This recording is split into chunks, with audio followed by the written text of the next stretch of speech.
तव्हां सभिनी दोस्तनि खे भली कार अॼु के हिन वेबिनार में उमेद तव्हांखे जिन बि दोस्तनि पुठियां वेबिनार अटेंड कया आहिनि त उन्हनि खे तव्हांखे ही उन सिलसिले में तव्हांखे it will be very helpful. So ही जीअं मूं डिस्कस कयो पियो त कलो के वेबिनार जी कंटिन्यूटी में ही वेबिनार असांजो आहे ग्राउंडिंग सिस्टम सां रिलेटेड आहे। ही आहे स्पेसिफिकली न्यूट्रल ग्राउंडिंग रजिस्टर। सो अॼु जी असांजी टॉपिक जेका हूंदी इहे इन मौज़ूअ सां रिलेटेड हूंदियूं त न्यूट्रल खे जॾहिं असां ग्राउंड कंदा आहियूं त ग्राउंडिंग रजिस्टर जा कहिड़ियूं रिक्वायरमेंट्स हूंदियूं आहिनि सो उन्हनि ते असां डिस्कस कंदासीं। इन जे लाइ जेके टॉपिक्स अॼु असां कवर कंदासीं अॼु के वेबिनार में उहे ही आहिनि। त सभ खां पहिरीं असां इहो ॾिसंदासीं त ग्राउंडिंग जे हवाले सां रेज़िस्टेंस ग्राउंडिंग जी ज़रूरत छो पेश ईंदी आहे ऐं इहो असां कल्ह ब्रीफली बि डिस्कस कयोसीं पर अॼु हुनखे थोरो अञा वधीक तफ़सील सां ॾिसंदासीं त हिन जा जेके मेन रीज़न्स कहिड़ा आहिनि सो उनखे डिस्कस कंदासीं अॼु। ऐं उन खां पोइ हिनखे असां चवंदा आहियूं न्यूट्रल ग्राउंडिंग रजिस्टर सिस्टम खे असां इन शॉर्ट में चवंदा आहियूं NGR सिस्टम यानी न्यूट्रल ग्राउंडिंग रजिस्टर सिस्टम। जे मां कैपिटल में लिखिया आहिनि त जीअं तव्हांखे ही कॉन्सेप्ट्स या ही टेक्निकल टर्म्स जेके आहिनि तव्हांखे यादि बि आहिनि। ऐं उन खां पोइ असां ही ॾिसंदासीं त इहो जेको NGR सिस्टम आहे इन में न्यूट्रल ग्राउंडिंग रेज़िस्टेंस जूं कैटेगरीज़ कहिड़ियूं कहिड़ियूं हूंदियूं आहिनि ऐं कहिड़ा सिस्टम्स अॼुकल्ह यूज़ था थियनि पावर सिस्टम में। ऐं उन खां पोइ इन NGR सिस्टम में जेको जॾहिं असां लॻाईंदा आहियूं त पोइ उन में जेके केबल सिस्टम्स यूज़ थींदा आहिनि उन पावर सिस्टम में जंहिं सिस्टम में ही NGR लॻियल आहे त उन में केबल जी जेका इंसुलेशन हूंदी आहे उनजी वोल्टेज रेटिंग हूंदी आहे। सो उन्हनि जी रेटिंग जे हिसाब सां असां डिस्कस कंदासीं त उनजी रेटिंग्स जी रिक्वायरमेंट केतिरी हूंदी आहे मीडियम वोल्टेज जी बि ऐं लो वोल्टेज जी बि। ऐं जॾहिं लो वोल्टेज असां ज़िक्र कंदा आहियूं त लो वोल्टेज उन वोल्टेज खे चवंदा आहियूं जेका अप टू 1000 वोल्ट्स ताईं हुजे उनखे असां चवंदा आहियूं लो वोल्टेज सिस्टम। त उन लो वोल्टेज सिस्टम में केबल जी इंसुलेशन रिक्वायरमेंट छा हूंदी आहे या उन खां पोइ मीडियम वोल्टेज हूंदी आहे त 1000 खां वठी 100,000 ताईं मीडियम वोल्टेज हूंदी आहे त उन में वोल्टेज रिक्वायरमेंट्स कहिड़ियूं हूंदियूं आहिनि जेकॾहिं NGR सिस्टम यूज़ थो थिए त सो उनखे डिस्कस कंदासीं।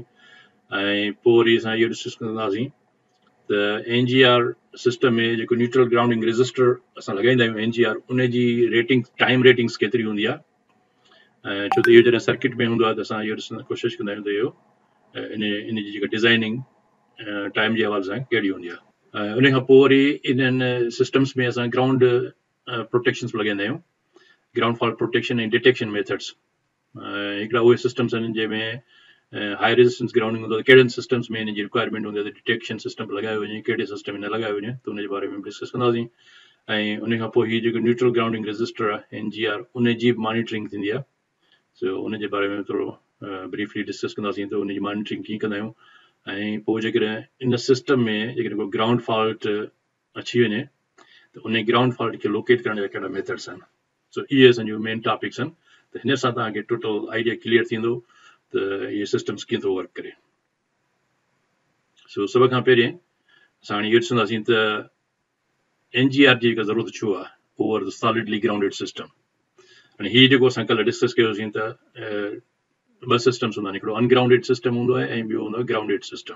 मेन कैटेगरीज़ असां कल्ह डिस्कस कयोसीं। ऐं जेको ग्राउंडेड सिस्टम हूंदो आहे जेको अनग्राउंडेड हूंदो आहे उन में त को ग्राउंड हूंदो कोन्हे को। ऐं जेको ग्राउंडेड सिस्टम हूंदो आहे उन जा वरी असां काफ़ी सारा टाइप्स पढ़ियासीं जंहिंमें हिकिड़ो सॉलिडली ग्राउंडेड सिस्टम हो रेजिस्टिवली ग्राउंडेड सिस्टम हो इम्पीडेंस ग्राउंडिंग सिस्टम हो ऐं अहिड़े नमूने सां असां ट्रांसफॉर्मर ग्राउंडिंग ट्रांसफॉर्मर जो ज़िक्र कयोसीं पीटरसन कॉइल्स जो ज़िक्र कयोसीं। सो उहे कैटेगरीज़ तव्हांखे फ्रेश हूंदियूं तव्हांजे ज़हन में। पर अॼु असां डिस्कस कंदासीं त उन में जेको असां कल्ह डिस्कस कयोसीं सॉलिडली ग्राउंडेड सिस्टम सभिनी खां लेस डैमेजिंग हूंदो आहे लीस्ट डैमेजिंग छो त इहो क्विकली एक्ट कंदो आहे। पर उन जी भेट में असां NGR सिस्टम पोइ छो था प्रिफर कयूं सो ही उन जा मेन रीज़न्स ही आहिनि। ऐं ही पिक्चर्स तव्हां हिन खां पहिरीं इलेक्ट्रिकल हैज़र्ड्स में मूं ही शामिलु कयूं त जीअं असांजी मेमोरी फ्रेश थिए त इन जे करे असां कंदा आहियूं NGR सिस्टम यूज़ छो त सॉलिडली ग्राउंडेड सिस्टम में करंट खे असां लिमिट कोन करे सघंदा आहियूं छो त इन जी रेजिस्टेंस जेका हूंदी आहे fault resistance it will be minimum. So सभिनी खां लोएस्ट रेजिस्टेंस हूंदी आहे छो त ही सॉलिड लाइन जेके कल्ह तव्हांखे यादि हूंदो त कल्ह में असां डिस्कस कयोसीं त न्यूट्रल खां सॉलिड लाइन हूंदी आहे।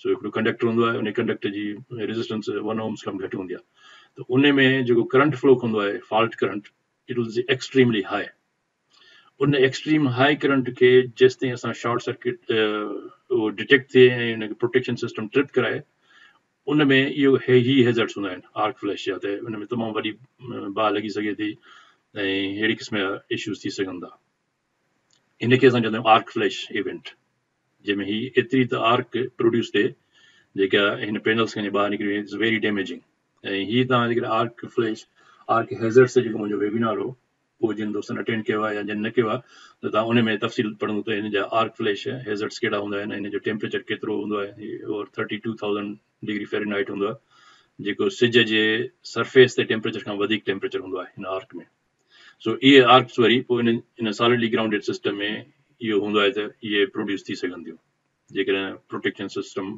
तमामु फास्ट रिएक्ट नथो करे त उन में इहे इशूज़ आहिनि उन जे डिस्ट्रक्टिव इन्हनि इवेंट्स खां बचण जे लाइ इन्हनि फॉल्ट आर्क फ्लैश इवेंट्स खां बचण लाइ पोइ असां छा कंदा आहियूं जो we use neutral grounding resistor ऐं हीअ न्यूट्रल ग्राउंडिंग रेजिस्टर पोइ इन जूं जेके रिक्वायरमेंट्स कहिड़ियूं आहिनि सो इहे हाणे असां डिस्कस कंदासीं त उहे कहिड़ियूं आहिनि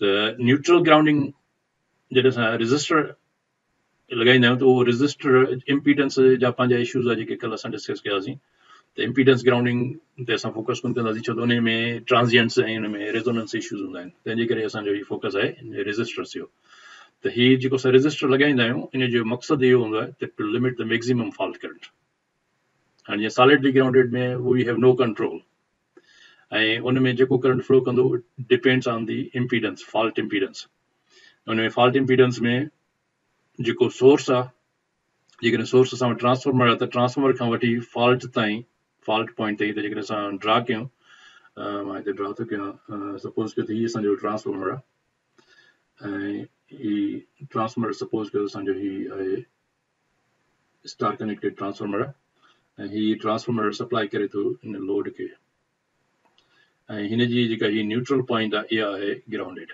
सॉलिडली ग्राउंडेड हिते फर्ज़ कयो सॉलिडली ग्राउंडेड ऐं हिन सिस्टम में ही ट्रांसफॉर्मर जे सपोज़ कयो त असांजो हिकिड़ो ब्रेकर आहिनि हे ब्रेकर खां पोइ वरी हेॾे असांजो लोड आहे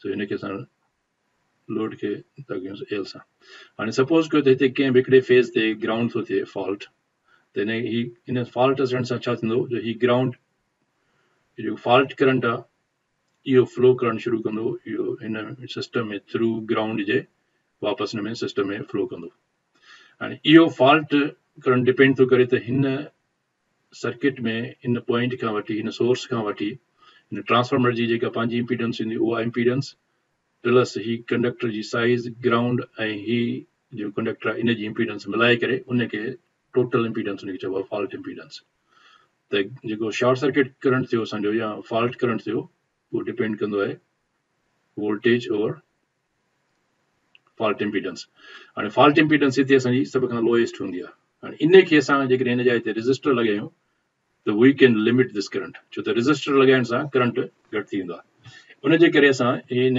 फॉल्ट करंट खे रिड्यूस करण जे लाइ असां हे ज़ेड खे घटाईंदा आहियूं सॉरी ज़ेड खे वधाईंदा आहियूं त हिते वी हैव मोर रेजिस्टेंस उनजे करे असां ही NGR सिस्टम लॻाईंदा आहियूं to limit the maximum fault current ऐं मैक्सिमम फॉल्ट करंट इन जे करे रिड्यूस थियो छो त now we have more impedance so more impedance is through resistance ऐं इन सां छा थींदो त इन सां असांजो जनरेटिंग सिस्टम हूंदो जेकॾहिं हीअ ट्रांसफॉर्मर आहे त जेको सोर्स सप्लाई करे थो इन सोर्स जेको इहो डैमेज कोन थींदो हिन मां ओवर करंट कोन पास थींदो हिन मां मिनिमम करंट पास थींदो हाणे केतिरो करंट पास कयूं उहो असां अॻिते डिस्कस कयूं था केतिरो करंट हिन रेजिस्टर खे असां केतिरो साइज़ कयूं कहिड़ी साइज़ जो रेजिस्टर लॻायूं जिन मां केतिरो करंट फ्लो करे इहो असां नेक्स्ट स्लाइड्स में डिस्कस कंदासीं सो हिते सिर्फ़ु इहो आइडिया ॾियणो त इन खे असां इन जे करे लॻाईंदा आहियूं त जीअं असां फॉल्ट करंट खे लिमिट करे सघूं ऐं उन सां पोइ असांजी इहा प्रोटेक्शन थींदी त जनरेटिंग सिस्टम आहे असांजो उहो प्रोटेक्ट थी वेंदो ऐं इन सां गॾो गॾु जेको डिस्ट्रीब्यूशन इक्विपमेंट आहे ट्रांसफॉर्मर्स आहिनि उहे प्रोटेक्ट थींदा ऐं प्लस एतिरो डैमेज तमामु घणो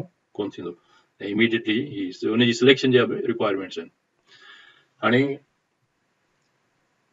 जेको माज़ी में जेके सिस्टम्स हूंदा हुन में लो वोल्टेज सिस्टम जेको हूंदो जंहिंखे मूं तव्हांखे ॿुधायो त 0 खां 1000 वोल्ट्स जेको सिस्टम हूंदो हुनखे low voltage system in system में माज़ी में प्रैक्टिस इहा हूंदी त उते सॉलिडली ग्राउंडेड सिस्टम इहो रखियो वेंदो सॉलिडली जेकॾहिं ग्राउंडेड सिस्टम हिकिड़ो त इन जे करे बि कंदा हुआसीं त असांखे जेकॾहिं सिंगल फेज़ लोड्स आहिनि त उन सिंगल फेज़ लोड जे लाइ असां वटि न्यूट्रल पॉइंट हुजे उन जे करे असां इहे न्यूट्रल खे ग्राउंड सां कनेक्ट कंदा हुआसीं ऐं उन वक़्त में इहो कॉन्सेप्ट कोन हो न्यूट्रल रजिस्टर्स जो त सॉलिडली ग्राउंडेड सिस्टम हूंदो ऐं इन में शॉर्ट सर्किट करंट त तमामु हाई फ्लो कंदो शॉर्ट सर्किट करंट त इहा नॉर्मली प्रैक्टिस हूंदी त माज़ी में हीउ सिस्टम यूज़ कंदा सॉलिडली ग्राउंडेड ऐं उन खां पोइ जेको मीडियम वोल्टेज सिस्टम हो नॉर्मली हुन जो स्टैंडर्ड आहे 13.8 kV खां 2400 खां 13.8 kV सिस्टम ताईं त इन सिस्टम में वरी low resistance grounding system use कयो वेंदो जेको अॼु बि ताईं बि यूज़ कयो वञे थो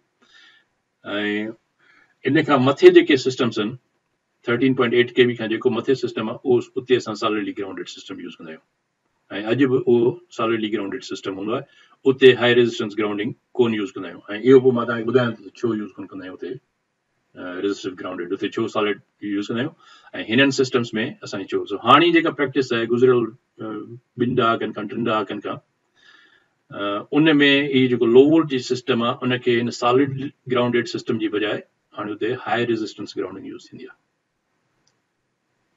ऐं हाई रेजिस्टेंस ग्राउंडिंग जा एडवांटेजिस आहिनि तमामु घणा हिकिड़ो त मूं तव्हांखे ॿुधायो त लिमिट कंदा आहियूं असां करंट खे ऐं नेक्स्ट स्लाइड में मां तव्हांखे ॿुधायां थो त हिन जा ॿिया मेन रीज़न्स कहिड़ा आहिनि जंहिंजे करे असां ॿी प्रोटेक्शन्स या ॿिया काफ़ी सारा एडवांटेजिस आहिनि जंहिंजे करे असां ही लो वोल्टेज सिस्टम जेको आहे ऐं लो वोल्टेज जी जॾहिं ॻाल्हि कयूं माना 0 खां 1000 वोल्ट्स जो सिस्टम सो इन सिस्टम ते हाणे असां यूज़ कंदा आहियूं हाई रेजिस्टेंस ग्राउंडिंग सिस्टम ऐं उन जा रीज़न्स इहे आहिनि उन जो हिकिड़ो मेन रीज़न इहो आहे त बर्निंग ऐं मेल्टिंग जेका थींदी फॉल्ट पॉइंट ते उहा रिड्यूस थींदी जंहिंमें ट्रांसफॉर्मर स्विच गियर्स जेको मूं तव्हांखे इन पुठियां एग्ज़ाम्पल में ॿुधायो त सॉलिडली ग्राउंडेड सिस्टम में लीस्ट रेजिस्टेंस जे करे हाई करंट फ्लो कंदो फॉल्ट करंट जंहिंजे करे बर्निंग थींदी आहे ऐं आर्क फ्लैश तव्हां ॾिठो त उहे हैज़र्ड सभु मूं हिते हाईलाइट कया आहिनि रेड कलर्स में त ही एडवांटेजिस आहिनि त असां जॾहिं करंट खे फॉल्ट करंट खे लिमिट कंदासीं त लिमिट करण सां बर्निंग या मेल्टिंग जो इफेक्ट आहे उहो घटि थी वेंदो ऐं ॿियो मैकेनिकल स्ट्रेसिस जॾहिं फॉल्ट करंट तमामु घणो फ्लो कंदो आहे सिस्टम आहे त उते मैग्नेटिक फील्ड्स जे करे मैग्नेटिक फोर्सिस तमामु घणा क्रिएट थींदा आहिनि उहे मैग्नेटिक फोर्सिस छा कंदा आहिनि जो डायरेक्ट फॉल्ट जॾहिं फ्लो कंदो आहे त केबल्स सिस्टम्स मां फ्लो कंदो आहे त उहे केबल्स जेके आहिनि से हूंदियूं आहिनि उन में जंहिं पैनल्स मां वेंदो त उहे ॿधल हूंदियूं आहिनि जंहिंखे ब्रेसिंग चइबो आहे केबल ब्रेसिंग या बस बार ब्रेसिंग चइबो आहे त उन बस बार ब्रेसिंग खे या केबल सिस्टम्स खे नट बोल्टन सां टाइट कइबो आहे या हिन जा क्लैम्प्स हूंदा आहिनि त केबल्स जेको सिस्टम हूंदो आहे सपोज कयो जेकी केबल आहे ऐं केबल्स जेकॾहिं पास थियूं कनि केबल ट्रे मां त हिननि खे हिकिड़े क्लैम्प सां हिते ॿधंदा आहिनि इन जी प्रोटेक्शन हूंदी आहे त हिनखे हिते टाइट करे छॾींदा आहिनि या जेकॾहिं केबल्स मथां ईअं हेठि अचनि थियूं 3-4 केबल्स अचनि थियूं हिकिड़ो केबल अचे थी ॿी केबल आहे 3 केबल आहे त हिननि केबल्स खे हिते ॿधबो आहे ही प्लास्टिक जा हूंदा आहिनि क्लैम्प्स ठहियल या प्लास्टिक टायर रेप्स हूंदा आहिनि त उन सां हिनखे पेनल्स या हिन जा वरी अलॻि क्लैम्प्स ठहियल हूंदा आहिनि क्लैम्प्स में बि हिनखे क़ाबू कबो आहे हाणे जॾहिं एतिरो हेवी फॉल्ट करंट प्रोड्यूस थींदो आहे ऐं हिन मां जॾहिं पास करे केबल्स मां त ही मैकेनिकली हिते मैग्नेटिक फोर्स एॾा प्रोड्यूस थींदा आहिनि जो ही सॼी केबल जेका आहे उहा जीअं बाक़ाइदा जीअं लोडबो आहे कंहिं केबल खे त इहा हितां हिन मां पटिजी सघे थी त हिन सिस्टम खे जेको हिन जे मथां क्लैम्पिंग लॻाइबी आहे हिनखे चइबो आहे ब्रेसिंग अहिड़े नमूने सां जेकॾहिं को बस बार्स हूंदियूं आहिनि कंहिं पैनल जे अंदरि हीअं पटी आहे बस बार त हिकिड़ी पटी हूंदी आहे हिनजी कापर जी हिन इहा हूंदी आहे इंसुलेटर ते लॻियल ऐं हिन इंसुलेटर ते मथां ही नट बोल्ट लॻियल हूंदा आहिनि उन्हनि खे बि डैमेज करे सघे थी हीअ माना एतिरो हिन में फोर्स क्रिएट करे सघे थो जो ही इट कैन बी डैमेज्ड त इन खे चइबो आहे ब्रेसिंग त हीउ केतिरो टाइट आहे त फॉल्ट करंट जी इहा जेका ब्रेसिंग आहे मैकेनिकल स्ट्रेसिस हिनखे चइबो आहे इहे रिड्यूस थींदा आहिनि जेकर असां करंट खे लिमिट कंदासीं त असांजो सिस्टम ते मैकेनिकल स्ट्रेसिस जेके आहिनि उहे बि घटिजी वेंदा आहिनि डैमेज बि घटि थींदो केबल्स जो ऑफकोर्स हुन मां जीअं करंट घटि पास कंदो त केबल जी इंसुलेशन वग़ैरह डैमेज थियण खां बची वेंदी प्रोटेक्शन सिस्टम जेसि ताईं ऑपरेट करे सो बर्निंग ऐं मेल्टिंग इफेक्ट खे रिड्यूस कंदो आहे मैकेनिकल स्ट्रेसिस घटिजी वेंदा आहिनि ऐं उन खां पोइ जेको शॉक हैज़र्ड आहे इलेक्ट्रिक शॉक हैज़र्ड ऐं आर्क फ्लैश हैज़र्ड इहे ॿई रिड्यूस थी वेंदा आहिनि शॉक हैज़र्ड इन करे रिड्यूस थींदो आहे करंट आर्क फ्लैश डिपेंड कंदो आहे 3 कंडीशन्स ते ऐं आर्क फ्लैश जूं 3 कंडीशन्स हूंदियूं आहिनि। हिकिड़ो हूंदो आहे त आर्क करंट केतिरो पास थो थिए, त हिकिड़ो डिपेंड कंदो आहे करंट ते, त हुन मां करंट केतिरो फ्लो थो करे। ॿियो उन हूंदो आहे टाइम ड्यूरेशन, त केतिरे टाइम लाइ उहो करंट उन मां फ्लो करे थो। ऐं टियों हूंदो आहे डिस्टेंस। पर जॾहिं करंट असांजो तमामु हाई हूंदो ऐं घणी देरि ताईं हूंदो त आर्क फ्लैश बि जो इफेक्ट बि ओतिरो वधीक हूंदो। हाणे जेकर असां करंट घटाए छॾियोसीं त असांजो आर्क फ्लैश इफेक्ट जेको आहे उहो घटिजी वेंदो। सो ही सभ खां अॼुकल्ह मॉडर्न इंडस्ट्रीज़ में हीअ आर्क फ्लैश तमामु वॾी हिकिड़ी सम्झो त इलेक्ट्रिकल हैज़ार्ड आहे, जिन लाइ तमामु घणो पॉलिसीज़ प्रोसीजर्स ऐं रेगुलेशन्स आहिनि। त कंहिं फैक्ट्री में तव्हां वेंदो त तव्हांजे लाइ फुल प्रोटेक्शन असांखे आर्क फ्लैश खां कई वेंदी आहे, जीअं पीपल आर प्रोटेक्टेड। सो उन खे आर्क फ्लैश खे रिड्यूस थींदो आहे इन करंट खे रिड्यूस करण सां। ऐं ॿियो वरी इहो छा थींदो आहे जो हाई वोल्टेज जेकॾहिं हाई करंट पास थींदो आहे ऐं असांजो सॉलिडली ग्राउंडेड सिस्टम आहे, त सॉलिडली ग्राउंडेड सिस्टम में जेकॾहिं हिकिड़ो फेज़ ग्राउंडेड थी थो वञे, इन 3 फेज़िस मां सपोज़ कयो त हिकिड़ो ई फेज़ असांजो ग्राउंडेड थी थो वञे, त जेको हाई करंट उन मां फ्लो कंदो आहे सॉलिडली ग्राउंडेड सिस्टम आहे, त थोरी देरि लाइ जेसिताईं प्रोटेक्शन सिस्टम ऑपरेट थिए, त हाई करंट गुज़रण सां छा थींदो जो वोल्टेज ड्रॉप थी वेंदी आहे। ऐं हिन वोल्टेज ड्रॉप जे करे ॿिया इक्विपमेंट्स या ॿिया फीडर्स जेके आहिनि उहे इफेक्ट थी सघंदा। जेकॾहिं फॉल्ट हिकिड़े फीडर ते आहे ऐं असां वटि 3-4 फीडर्स आहिनि, हाणे सपोज़ कयो त असांजो हिकिड़ो फीडर हिते आहे, ॿियो फीडर हिते आहे, टियों फीडर हिते आहे, ऐं कंहिं बि हिकिड़े हिन फीडर ते जेकॾहिं शॉर्ट सर्किट थो थिए, त हिन फीडर ते शॉर्ट सर्किट थियण सां छा थींदो जो हेवी करंट त फ्लो कंदो, उहो असांजो करंट फ्लो कंदो थ्रू द सिस्टम। हाणे सिस्टम मां जॾहिं असांजो हेवी करंट फ्लो कंदो त असांजी वोल्टेज ड्रॉप थींदी। उन वोल्टेज ड्रॉप थियण जे करे ॿिया फीडर ट्रिप करे सघनि था। तंहिंजे करे इन सिचुएशन खां बचण लाइ बि असांखे हीअ जे लिमिट कयूं फॉल्ट करंट, त ही एतिरी वोल्टेज ड्रॉप कोन थींदी जो हिननि ॿियनि फीडर्स खे इफेक्ट करे सघे। सो इहो इफेक्ट बि असां इन जे करे रिड्यूस करे सघूं था। ऐं टियों आहे ही वोल्टेज ट्रांजिएंट्स। त कल्ह की हुन में असां डिस्कस कयोसीं त जॾहिं सिस्टम अनग्राउंडेड हूंदो आहे या सॉलिडली ग्राउंडेड हूंदो आहे त हुन में ही ट्रांजिएंट वोल्टेजिस जा इश्यूज़ हूंदा आहिनि। सो इहे ट्रांजिएंट ओवर वोल्टेजिस खे बि असांखे करंट खे रिड्यूस करण सां असां इन खे बि कंट्रोल करे सघूं था। सो इहे असांजा मेन रीज़न्स आहिनि, इहे 5-6 रीज़न्स जेके हिन रेड कलर्स में आहिनि। मां हिनखे थोरो ड्रायां थो जीअं तव्हांजो हीअ आइडिया तव्हांखे क्लियर थिए। त these are the main reasons.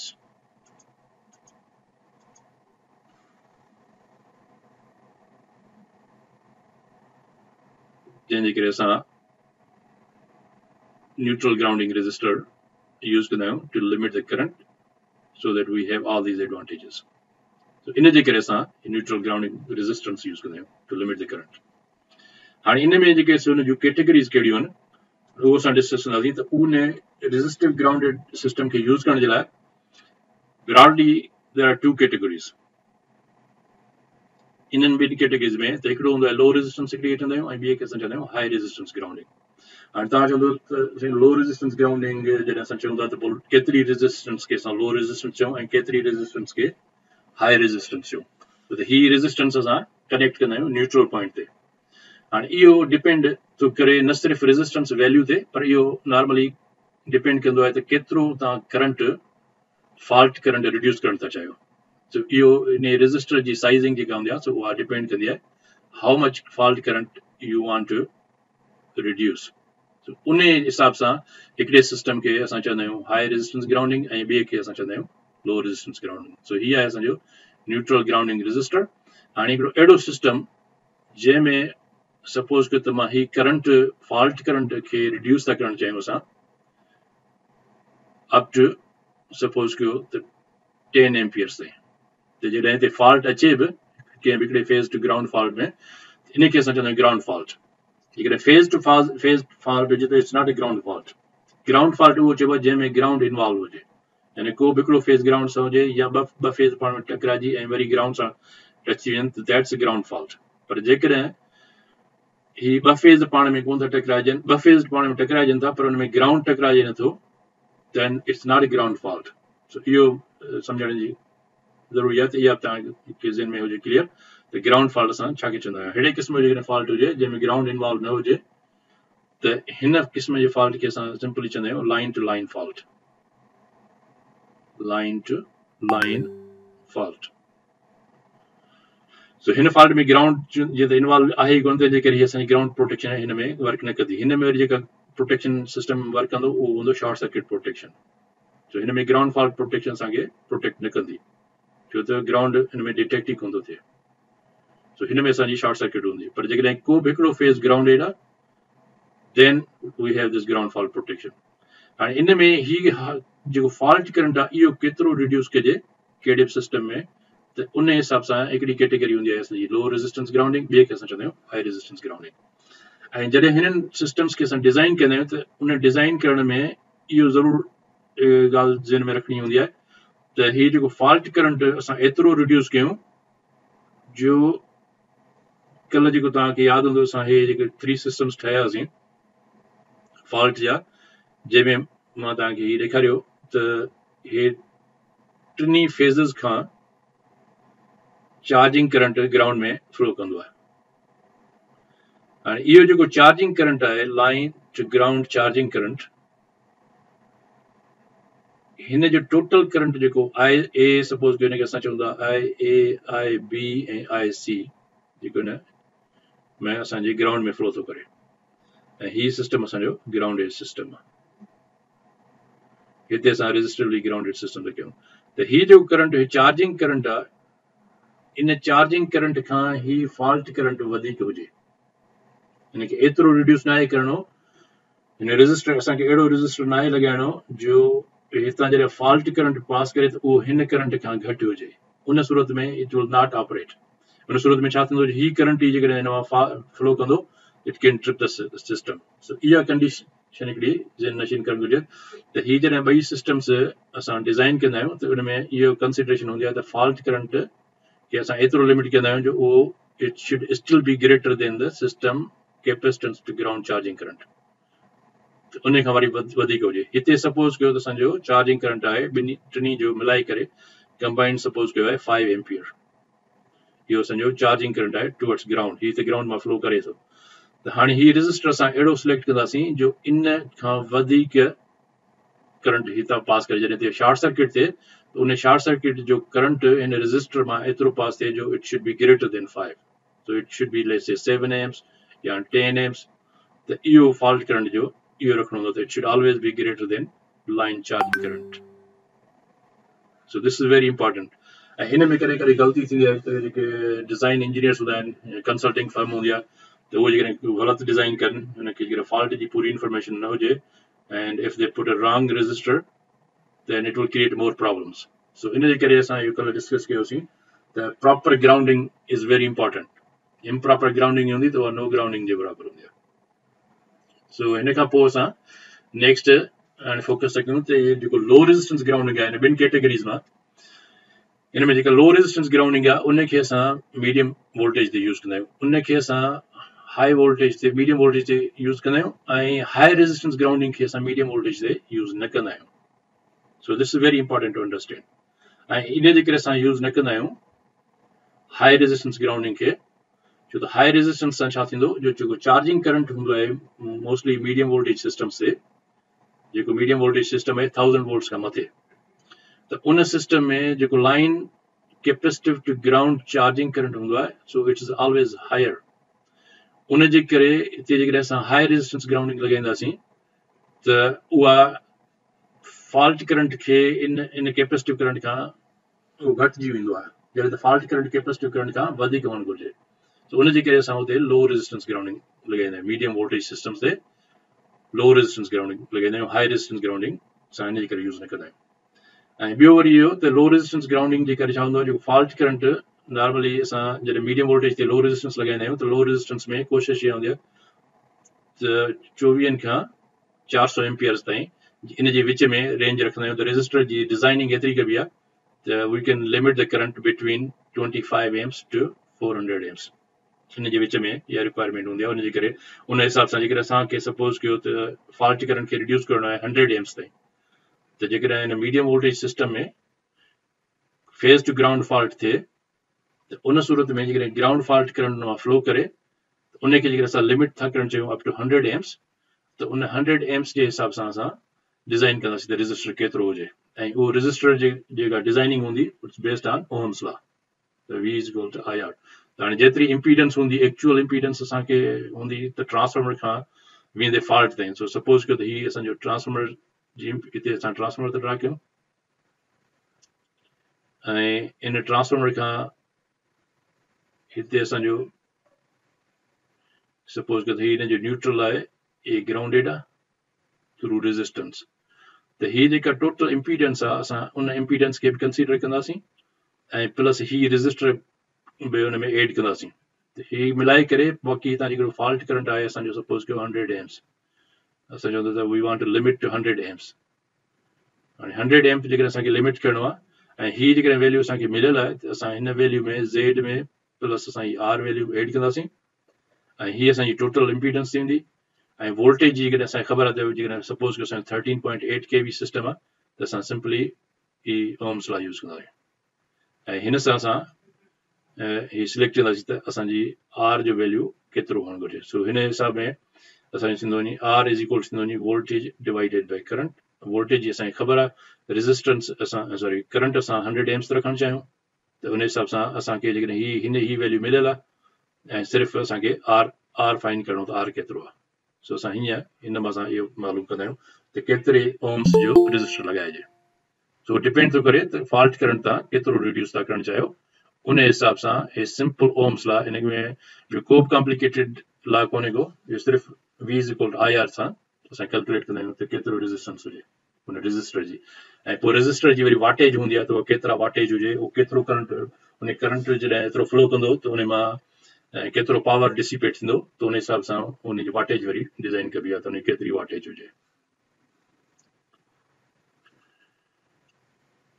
ऐं इहो लो रेजिस्टेंस ग्राउंडिंग सिस्टम हिकिड़ो त इहो तव्हांखे सम्झ में अची वियो ऐं ॿियो हिन में हूंदो त हिन में ग्राउंड फॉल्ट डिटेक्शन सिस्टम जेको आहे उनजी ज़रूरत कोन हूंदी आहे त डिटेक्शन सिस्टम असां लॻायूं डिटेक्शन सिस्टम उते लॻाइबो आहे फॉल्ट डिटेक्शन जिथे असां वटि अनग्राउंडेड सिस्टम हुजे ऐं उते ग्राउंड थी वञे ऐं ट्रिपिंग जे लाइ असां वटि को मैकेनिज़म न हुजे त उनखे असां डिटेक्ट कंदा आहियूं त घटि में घटि ऑपरेटर खे वार्निंग हुजे त भई तव्हांजो सिस्टम जेको आहे हिते ग्राउंड फॉल्ट आयो आहे हिन सूरत में छा हूंदो त लो रेजिस्टेंस में ग्राउंड फॉल्ट जीअं ईंदो त उहो ख़ुदि ई हिनखे सिस्टम खे ट्रिप कराए छॾींदो उन इन लिमिट खां जेकॾहिं वधंदो त या उनखे उन लिमिट ताईं पहुचाईंदो उन खां पोइ उनखे ट्रिप कराए छॾींदो ऐं इन में लो रेजिस्टेंस में असांजो आर्क इंसिडेंट जेको हूंदो आहे उहो बि रिड्यूस थींदो आहे आर्क फ्लैश इंसिडेंट ऐं ग्राउंड फॉल्ट जे करे जेको आर्क फ्लैश थींदो आहे उहो बि रिड्यूस थींदो छो त हाणे असांजो करंट घटिजी वेंदो त हिन आर्क फ्लैश जी जेको इंसिडेंट एनर्जी आहे उहा घटिजी वेंदी ऐं ॿियो वरी इन में इहो सिर्फ़ु हिकिड़ी रिक्वायरमेंट हूंदी आहे त जॾहिं बि असां रेजिस्टेंस ग्राउंडेड सिस्टम लॻाईंदा आहियूं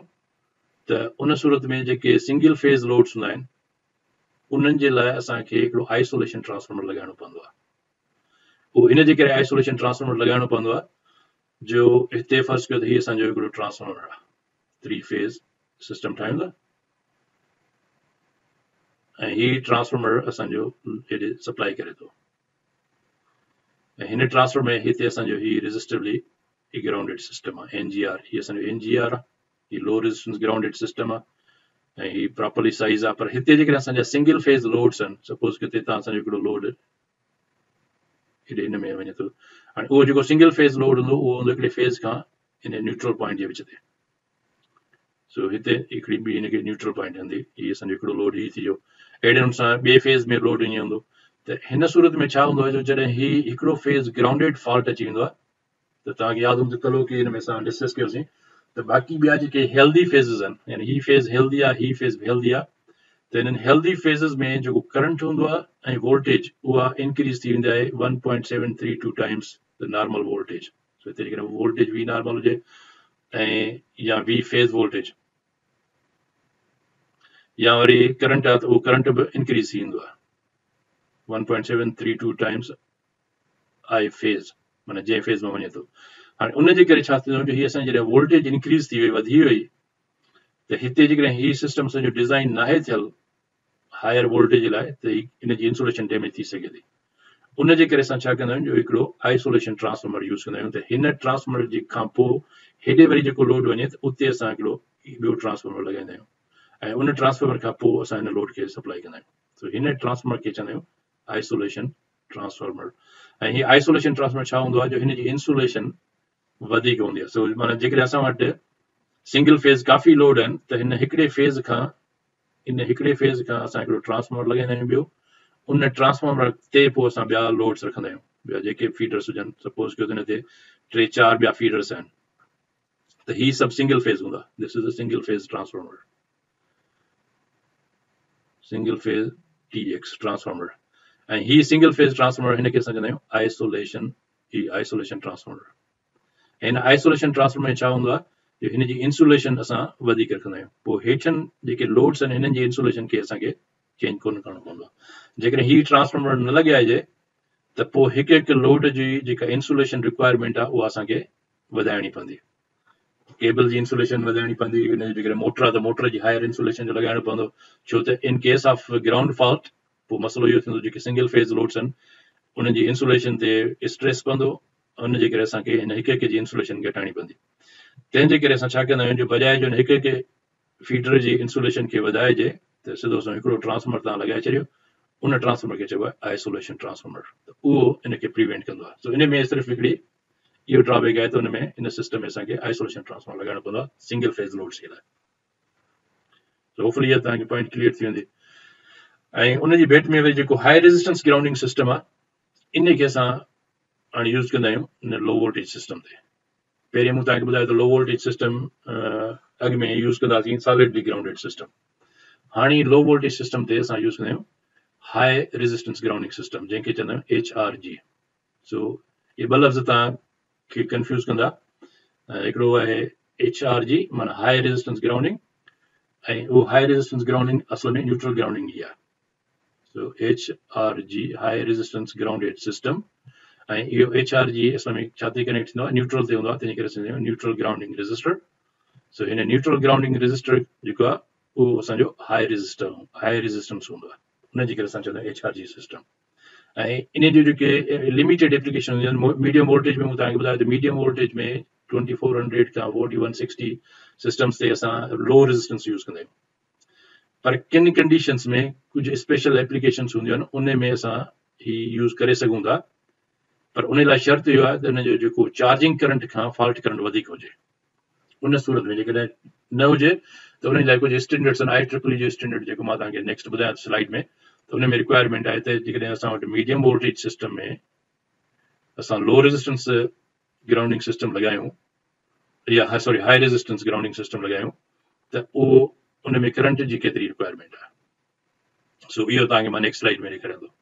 ऐं हिन हाई रेजिस्टेंस ग्राउंडिंग में छा हूंदो आहे जो उन में करंट खे जेको लिमिट कयो वेंदो आहे इहो अप टू 10 एम्प्स या 10 एम्पियर्स खां घटि एम्पियर्स में। त हाणे इन मां तव्हांखे अंदाज़ो थी वेंदो त जेकॾहिं को बि सिस्टम डिज़ाइन कयल आहे, तव्हां कंहिं बि सिस्टम ते वर्क था कयो ऐं हुन में तव्हां ॾिसो त उते जेकॾहिं NGR लॻियल आहे ऐं उन NGR जी तव्हां रेटिंग ॾिसंदो त NGR is rated for 10 amps और लेस, त तव्हां ऑटोमेटिकली सम्झींदो त it's a high resistance grounding system.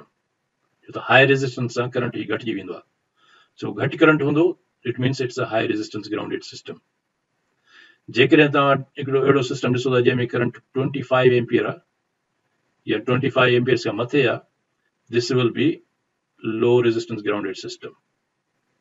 छो त मां तव्हांखे पुठीं स्लाइड में जेको ॾेखारियो त जेको लो रेजिस्टेंस ग्राउंडेड सिस्टम हूंदो उन में हूंदो 25 एम्पियर्स खां 400 एम्पियर जे विच में। सो जेकॾहिं तव्हां कंहिं सिस्टम ते कमु कयो था ऐं उते तव्हां ॾिसो त NGR सिस्टम लॻियल आहे ऐं NGR जी तव्हां जेकॾहिं रेटिंग ॾिसंदो त NGR जी रेटिंग केतिरी आहे, जेकॾहिं 25 एम्पियर आहे ऐं हिन खां मथे आहे त तव्हां ऑटोमेटिकली सम्झंदो त it's a low resistance grounded system. ऐं जेकॾहिं 10 एम्पियर्स खां घटि आहे that is a high resistance grounded system. So इन मां तव्हांखे ख़बर पइजी वेंदी लो रेजिस्टेंस छा खे चइबो आहे ऐं हाई रेजिस्टेंस छा खे चइबो आहे। ऐं नॉर्मली ही जेको सिस्टम आहे इहो मोस्टली माइनिंग में वधीक यूज़ थींदो आहे, पर अॼुकल्ह प्रोटेक्शन जे हिसाब सां हर इंडस्ट्री में तव्हां जिते बि वेंदो उते तव्हांखे इहे हाई रेजिस्टेंस ग्राउंडेड सिस्टम तव्हांखे मिलंदो। 10 एम्पियर्स हुन जो हूंदी आहे रेटिंग्स, त हिनखे जॾहिं को ग्राउंड फॉल्ट अचे त हुन में फॉल्ट करंट रिड्यूस थी वञे 10 एम्पियर्स। ऐं इहो छो कंदा आहियूं, इहो हिन जे करे त जीअं सर्विस कंटिन्यूटी रहे। जेकॾहिं हिकिड़ो फेज़ फॉल्ट अची वञे त पूरो सिस्टम कोलेप्स न थिए, स्पेशली रिफाइनरीज़ थी वियूं, हॉस्पिटल्स थी वियूं, या अहिड़े क़िस्म जूं इमरजेंसी जेके सर्विसिस हूंदियूं आहिनि उन में असां चवंदा आहियूं सही लाइ सभ खां इम्पॉर्टेंट शइ हूंदी आहे त सर्विस जी कंटिन्यूटी रहे, सर्विस फेल न थिए। छो त उहो क्रिटिकल सिस्टम्स हूंदा आहिनि, रिफाइनरी में क्रिटिकल सिस्टम्स हूंदा आहिनि। सो उन सूरत में छा कंदा आहिनि जो ही ट्रांसफॉर्मर जेको हूंदो आहे उनखे हाई रेजिस्ट ग्राउंडेड करे छॾींदा आहिनि उन्हनि लोड्स खे जेके क्रिटिकल लोड्स हूंदा आहिनि। सो उहो जेकॾहिं हुते हिकिड़ो फेज़ ग्राउंड फॉल्ट आयो त पोइ सिस्टम कंटिन्यू रन कंदो आहे, ॿियनि फीडर्स ते कोई इफेक्ट कोन थींदो आहे ऐं आर्क फ्लैश हिन सां घटिजी वेंदो आहे। ऐं इन खां अलावा ॿियूं जेके हिन में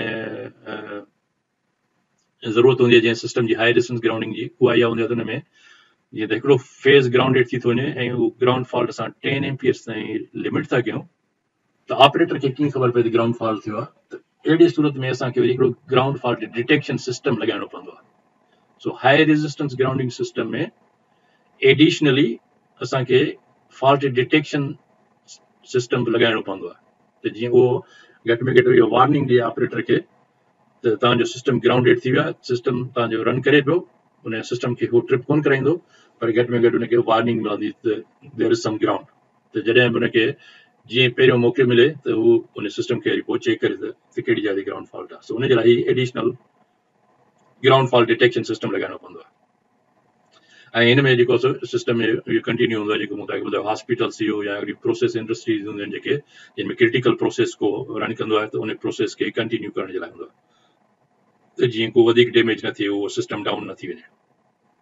ऐं हिन में जेको साॻे नमूने सां हिन में बि फेज़ न्यूट्रल जेको लोड हूंदो आहे उनजे लाइ आइसोलेशन ट्रांसफॉर्मर लॻाइणो पवंदो आहे, सिंगल फेज़ न्यूट्रल लोड जे लाइ जेको लो रेजिस्टेंस जे लाइ हूंदो आहे। सो लो रेजिस्टेंस ऐं हाई रेजिस्टेंस सिस्टम्स जे लाइ, ॿिन्ही सिस्टम्स जे लाइ सिंगल फेज़ लोड जे लाइ असांखे isolation transformer is the best choice, उहो चीपेस्ट हूंदो आहे। उन ट्रांसफॉर्मर जे थ्रू जेके 8, 10, 15 ॿिया जेके फीडर्स हूंदा आहिनि सिंगल फेज़ फीडर्स, उहे इन आइसोलेशन ट्रांसफॉर्मर जे थ्रू लॻाइजनि, they will be protected. So इहा हुनजी हाई रेजिस्टेंस ग्राउंडिंग जी रिक्वायरमेंट आहे। ऐं ॿियो जेको हिन में तव्हांखे ॿुधायो त हिते जेको high resistance grounding medium voltage में सिर्फ़ु उन्हनि एप्लीकेशन्स में लॻाईंदा आहियूं जिन में हिकिड़ो IEEE जो स्टैंडर्ड आहे, त ही उते लॻाईंदा आहियूं जिते चार्जिंग करंट उन सिस्टम जो 5.5 एम्पियर यानी 5.5 एम्पियर खां घटि हुजे, या तक़रीबन 6 एम्पियर खां जेकॾहिं चार्जिंग करंट उन सिस्टम में इन खां घटि आहे त पोइ उन सिस्टम में इहो हलो आहे त तव्हां उन कंडीशन्स में हाई रेजिस्टेंस ग्राउंड लॻाए सघो था। न त मीडियम वोल्टेज में अक्सर करे जेके मीडियम वोल्टेज सिस्टम्स हूंदा आहिनि उन में चार्जिंग करंट इन खां वधीक हूंदो आहे, उहो डिपेंड थो करे सोर्स ते, त सोर्स केतिरो वधीक आहे, उनजी वोल्टेज लेवल केतिरी आहे, उन हिसाब सां हूंदो आहे चार्जिंग करंट।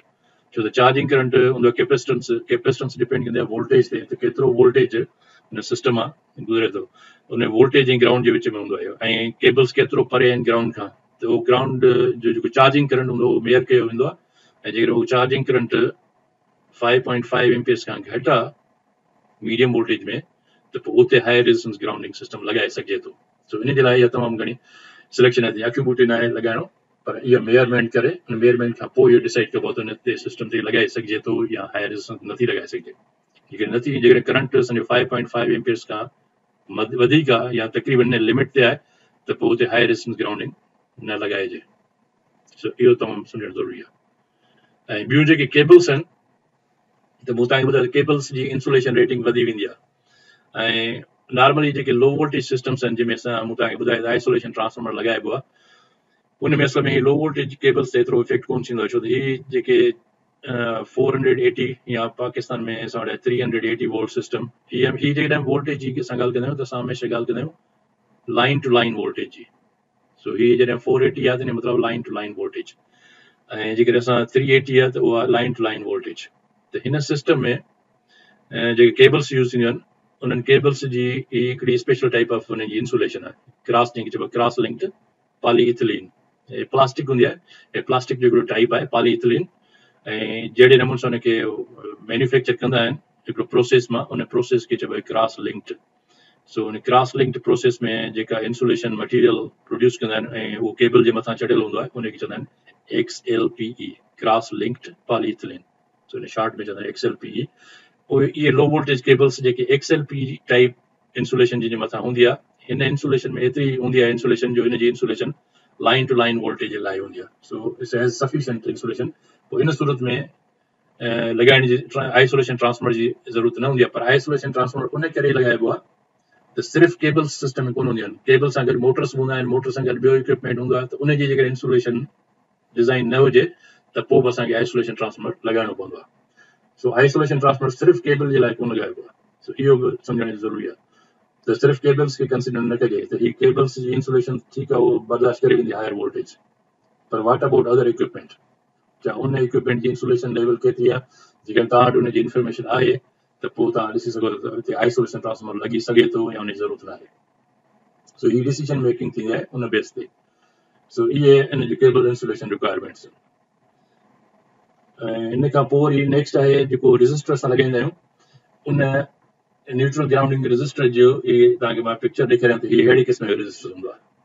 हिकिड़ो रजिस्टर कोन हूंदो आहे, हे बंच ऑफ रजिस्टर्स हूंदा आहिनि, पर जेके सभु सीरीज़ में कनेक्ट थियल आहिनि। हिते जीअं तव्हांखे इहे नज़र ईंदी वाइट वायर जेका तव्हांखे मथां हिन जे नज़र अचे थी, त इहा वाइट वायर ऐं हिते केबल आहे। हिते फर्ज़ कयो त जेको असांजो न्यूट्रल कंडक्टर आहे या जेको ग्राउंडिंग रॉड आहे, सो इहा ग्राउंडिंग रॉड सपोज कयो त हिते असांजी इहे ज़मीन में अंदरि हिते ग्राउंडिंग रॉड असांजी हिन में अंदरि हिन में पूरियल आहे, या हीअ असांजी ग्राउंड आहे, हीअ अंदरि ग्राउंडिंग रॉड आहे, ऐं हिन ग्राउंडिंग रॉड खां हे ईंदो हिते ऐं इहो कनेक्ट थींदो वञी हिन एंड ते, ऐं हीअ एंड जेका वेंदी इहा वरी एंड वेंदी इन ट्रांसफॉर्मर जे न्यूट्रल ते। सो हिते जेकॾहिं असांजो ट्रांसफॉर्मर आहे ऐं हिन ट्रांसफॉर्मर जो जेका न्यूट्रल पॉइंट आहे हीअ वञी उते कनेक्ट थींदी। ऐं हीअ रजिस्टर हिकिड़ो कोन्हे, ही बंच ऑफ रजिस्टर्स आहिनि, इहे सभु सीरीज़ में कनेक्ट थियल आहिनि। सो हिकिड़ो हीअ तव्हांखे जेको नज़र अचे थो बैरल, इहो हिकिड़ो बैरल वञे थो, हिते तव्हां ॾिसंदो त हीअ पटी हिन में लॻल आहे, हिन सां कनेक्ट थियल आहे सीरीज़ में, वरी पोइ हेॾे अचे थो, वरी तव्हां हीअ कनेक्ट थियल आहे, हितां वरी हेॾे वियो, हितां वरी हेॾे वियो, ऐं हितां हेॾे आयो, अहिड़े नमूने सां हीअ हितां हेठि आयो वञे, परियां अंदरां वञी हेसि ताईं आयो, हितां थी वरी हिन कंडक्टर में पोइ हिते वियो, पोयां वरी मोटी आयो हिते, हितां जी कनेक्ट थी मथे, पोइ मथे हिन सां कनेक्ट थियल। सो इहे ईअं 8-10 हिन में, हिकिड़े में 5 हिते आहिनि, 5 10 10 ऐं 4 14, हिन में 14 रजिस्टर्स कनेक्टेड इन सीरीज़। सो हीअ रजिस्टर ईअं लॻाइबो। हाणे इन रजिस्टर मां जॾहिं करंट फ्लो कंदो आहे त उहो केतिरी देरि लाइ करंट फ्लो करे, उन जी ही रिक्वायरमेंट हूंदी आहे त कहिड़ा कहिड़ा रजिस्टर्स जेके डिज़ाइन कया वेंदा आहिनि त उनजी ही ड्यूटीज़ आहिनि, त उहे 10 सेकेंड्स जे लाइ डिज़ाइन कयल आहे या उहो 1 मिनट जे लाइ डिज़ाइन कयो आहे, त उहो फॉल्ट करंट मां केतिरी देरि ताईं गुज़रे त उन में केतिरो टेम्परेचर राइज़ थिए, उहो केतिरो हलो आहे। सो इहो हूंदो आहे त 1 मिनट, हिकिड़ी हूंदी आहे 10 सेकेंड्स जे लाइ हूंदो आहे। हिकिड़नि सिस्टम्स में इहे रजिस्टर डिज़ाइन कबो आहे त भई 10 सेकेंड्स खां पोइ तव्हां हुनखे सिस्टम ट्रिप करे, या वरी ॿियो हूंदो आहे 1 मिनट जे लाइ हुनजी रेटिंग हूंदी आहे, त 1 मिनट जे लाइ हिकिड़ा रजिस्टर डिज़ाइन कबा आहिनि, त उहो हुन मां जेकॾहिं 1 मिनट ताईं जेको गिवन फॉल्ट करंट आहे उहो पास करे, त हुनजी टेम्परेचर राइज़ केतिरो थिए, उन खां जेकॾहिं वधी वञे त ही रजिस्टर बर्न थी सघे थो, हिते फायर लॻी सघे थी। तंहिंजे करे उन हिसाब सां डिज़ाइन कयल हूंदा आहिनि, त उहो रजिस्टर जो टेम्परेचर बि रजिस्टर मैन्युफैक्चरर तव्हांखे ॿुधाईंदो त ही जेको डिज़ाइन थियल आहे उहो केतिरी ड्यूटी जे लाइ डिज़ाइन थियल आहे। सो उहो तव्हांखे ॿुधाईंदो त भई this is design for 10 minute duty, ऐं this is design for extended time, this is design for steady state, त उन जा टेम्परेचर राइज़ तव्हांखे ॿुधाईंदा त ही एतिरा आहिनि। सो ही तव्हांखे ॿुधाईंदा त हीअ रजिस्टर जेको आहे 10 एम्पियर्स जो तव्हांखे, तव्हांजो त असांखे फॉल्ट करंट 10 एम्पियर्स ताईं रिड्यूस करिणो आहे, ऐं तव्हां हुनखे ॿुधाईंदो त असांखे 10 एम्पियर्स ताईं खपे ऐं एक्सटेंडेड टाइम पीरियड जे लाइ हुजे, त उहो जेको रजिस्टर डिज़ाइन कंदा उहो डिज़ाइन थियल हूंदो जेको 610 टेम्परेचर ताईं हलंदो, पर उहो कंटिन्यूसली इहो 10 एम्पियर्स हुन मां कंटिन्यूसली रन कंदो, then it won't exceed 610 degree Celsius. अहिड़े नमूने सां जेकॾहिं हिकिड़ो सर्किट डिज़ाइन थियल आहे 10 मिनट्स जे लाइ, त तव्हां चयो त भई असांखे फॉल्ट करंट खे रिड्यूस करिणो आहे 10 एम्पियर्स ताईं, ऐं उहो जॾहिं फॉल्ट अचे त उहो 10 मिंटनि ताईं भली हुन मां करंट गुज़रे पियो, ऐं 10 मिंटनि खां पोइ असां हिनखे सर्किट खे ट्रिप कराईंदासीं, त उन सूरत में बि हिन जी इहे रेटिंग्स हूंदियूं आहिनि। त उहो सर्किट डिज़ाइन थियल हूंदो आहे रजिस्टर सिर्फ़ु 10 मिंटनि ताईं, उनखे जेकर तव्हां 20 मिंटनि ताईं करंट फ्लो कराईंदो त उहो रजिस्टर बर्न थींदो, उन में फायर लॻी वेंदी। ऐं हीअ असल में इहे जेको तव्हांखे रजिस्टर नज़र अचे थो, इहे हिकिड़े बॉक्स में हूंदो आहे, ऐं इहो बॉक्स वरी ट्रांसफॉर्मर जे मथां इंस्टॉल कंदा आहिनि। सो हिते जेकॾहिं फर्ज़ कयो त वॾो ट्रांसफॉर्मर हिते लॻियल आहे, ऐं इन ट्रांसफॉर्मर जो सपोज कयो हिते ग्राउंडेड, हिते ग्राउंड में ट्रांसफॉर्मर लॻियल आहे, इन ट्रांसफॉर्मर जे मथां हिते साइड में या जिते बि स्पेस हुजे उन साइड में मथे ही ट्रांसफॉर्मर लॻाए छॾींदा आहिनि रजिस्टर, ऐं पोइ कनेक्शन सेकेंड्स हुनजे ग्राउंड में लाइ वेंदा आहिनि। सो हिनखे अहिड़े नमूने सां इंस्टॉल कंदा आहिनि साइड ते। सो इहे हुनजूं टेम्परेचर रेटिंग्स हूंदियूं आहिनि डिफरेंट मैन्युफैक्चरर्स जूं। ऐं ही हितां जी कैनेडा में हिकिड़ी आहे टोरंटो में मैन्युफैक्चरिंग कंपनी आहे, ही उन्हनि जो रजिस्टर आहे, ही उनजे हिन में वेबसाइट तां मां लिखियो आहे अहिड़ियुनि सां डिफरेंट कंपनीज़ जा पंहिंजा रजिस्टर्स आहिनि उन्हनि जी वेबसाइट ते ही इंफॉर्मेशन इनखे चइबो आहे टेक्निकल इंफॉर्मेशन उन रजिस्टर्स ई उहे तव्हांखे ॿुधाईंदा त ही असां प्रोवाइड कंदा आहियूं. सो इहे डिफरेंट टाइप मैन्युफैक्चरर्स आहिनि. इन खां पोइ जेका प्रोटेक्शन हूंदी आहे ग्राउंड फॉल्ट प्रोटेक्शन त उन जो मक़सदु इहो हूंदो आहे त उहा असांखे वरी प्रोटेक्ट करे त जेकॾहिं को फॉल्ट अचे असां जेकॾहिं कंटिन्यू रन था करणु चाहियूं या 10 मिनट्स ताईं या 10 सेकेंड्स ताईं रन करणु था चाहियूं त इहा ग्राउंड फॉल्ट प्रोटेक्शन हूंदी आहे कि लो जेके चइबो लो लेवल फॉल्ट प्रोटेक्शन. इहा फॉल्ट प्रोटेक्शन न लो लेवल असां हिनखे इन जे करे चवंदा आहियूं हिन में ग्राउंड इन्वॉल्व आहे हिनखे शॉर्ट सर्किट असां कोन चवंदा आहियूं हिनखे सिंपली ग्राउंड फॉल्ट चवंदा आहियूं. ऐं इन जो मक़सदु सिर्फ़ु ग्राउंड फॉल्ट प्रोटेक्शन इहो हूंदो आहे to minimise the damage to the equipment during line phase to ground faults. ऐं उन सूरत में फेज़ टू ग्राउंड फॉल्ट में जो करंट फ्लो न उन सूरत में प्रोटेक्ट कंदा आहिनि इक्विपमेंट खे. ऐं it's not meant for protecting the people. So इहा ज़हन में ॻाल्हि हुजे त ग्राउंड फॉल्ट जे प्रोटेक्शन जो मतिलबु इहो कोन्हे त उहा माण्हुनि खे प्रोटेक्ट कंदी उन मां ग्राउंड फॉल्ट करंट खे कंटिन्यू उन मां रन करे सघे थो. सो इन लाइ इहो अवेयर हुअणु घुरिजे त ज़रूरी न आहे त ग्राउंड फॉल्ट में इहो रजिस्टर लॻियल आहे ऐं प्रोटेक्शन लॻियल आहे त उन में उहा सेफ आहे. So it's not safe to be aware of there is a shock hazard is present. ऐं ॿियो वरी इहो आहे त इन ग्राउंड फॉल्ट खे प्रोटेक्ट कोन कंदी आहे त इहो प्रिवेंट करे त इन ग्राउंड प्रोटेक्शन जे करे उहो ग्राउंड फॉल्ट ईंदो ई कोन. सो उन जे लाइ न हूंदी आहे. सो हीअ शयूं ॿ टे पॉइंट्स अहिड़ियूं आहिनि जेके नुक़्ता ज़हन नशीन करणु घुरिजनि त इहे इन्हनि जे लाइ न हूंदो आहे. It's not for protecting against high level faults. माना जेकॾहिं को फेज़ टू फेज़ फॉल्ट आहे हाई लेवल फॉल्ट चइबो आहे जेके फेज़ टू फेज़ फॉल्ट्स हुजनि उनखे चइबो आहे high level faults. 3 phase fault थी वियो या 2 फेज़ जे विच में फॉल्ट थी वियो त उन्हनि खे हाई लेवल फॉल्ट चइबो आहे जंहिंमें ग्राउंड इन्वॉल्व न हुजे त ही उन्हनि खां प्रोटेक्ट कोन कंदो आहे सिस्टम. सो इहा बि ज़हन नशीन करणु घुरिजे त ground fault protection is not meant for high level faults to protect against high level faults. It will never protect against high level fault. It will only protect during phase to ground faults. And it's not meant for protecting the people. It's not meant for protecting high level faults. And it's not going to prevent the ground faults. Ground faults thinda hi rahanda. It cannot prevent, but it can protect. You can go fault ground fault unit. So these are few important points that ताकि ज़हन नशीन करणु घुरिजे. ऐं इन खां पोइ असां चऊं था त इन जा जेके ग्राउंड फॉल्ट जा डिटेक्शन जा मेथड्स आहिनि उहे कहिड़ा आहिनि. त हिन में ही तव्हां ज़हन नशीन कयो त हिकिड़ो मेथड हूंदो आहे जंहिंखे असां चवंदा आहियूं रेज़िडुअल ग्राउंड फॉल्ट डिटेक्शन मेथड. ऐं हिन रेज़िडुअल खे रिस्ट्रिक्टेड अर्थ फॉल्ट बि चइबो आहे. सो इहे ॿ शयूं तव्हां टेक्निकल टर्म्स तव्हां नोट करे छॾियो. इहे तव्हां हमेशह ॿुधंदो मुख़्तलिफ़ सिस्टम्स में. इनखे असां रिस्ट्रिक्टेड अर्थ फॉल्ट बि चइबो आहे. रिस्ट्रिक्टेड अर्थ फॉल्ट या रेज़िडुअल ग्राउंड फॉल्ट. ऐं रेज़िडुअल ग्राउंड फॉल्ट में छा हूंदो आहे जो ही तव्हां ॾिसो हिन में 3 सीटीज़ शो कया विया आहिनि.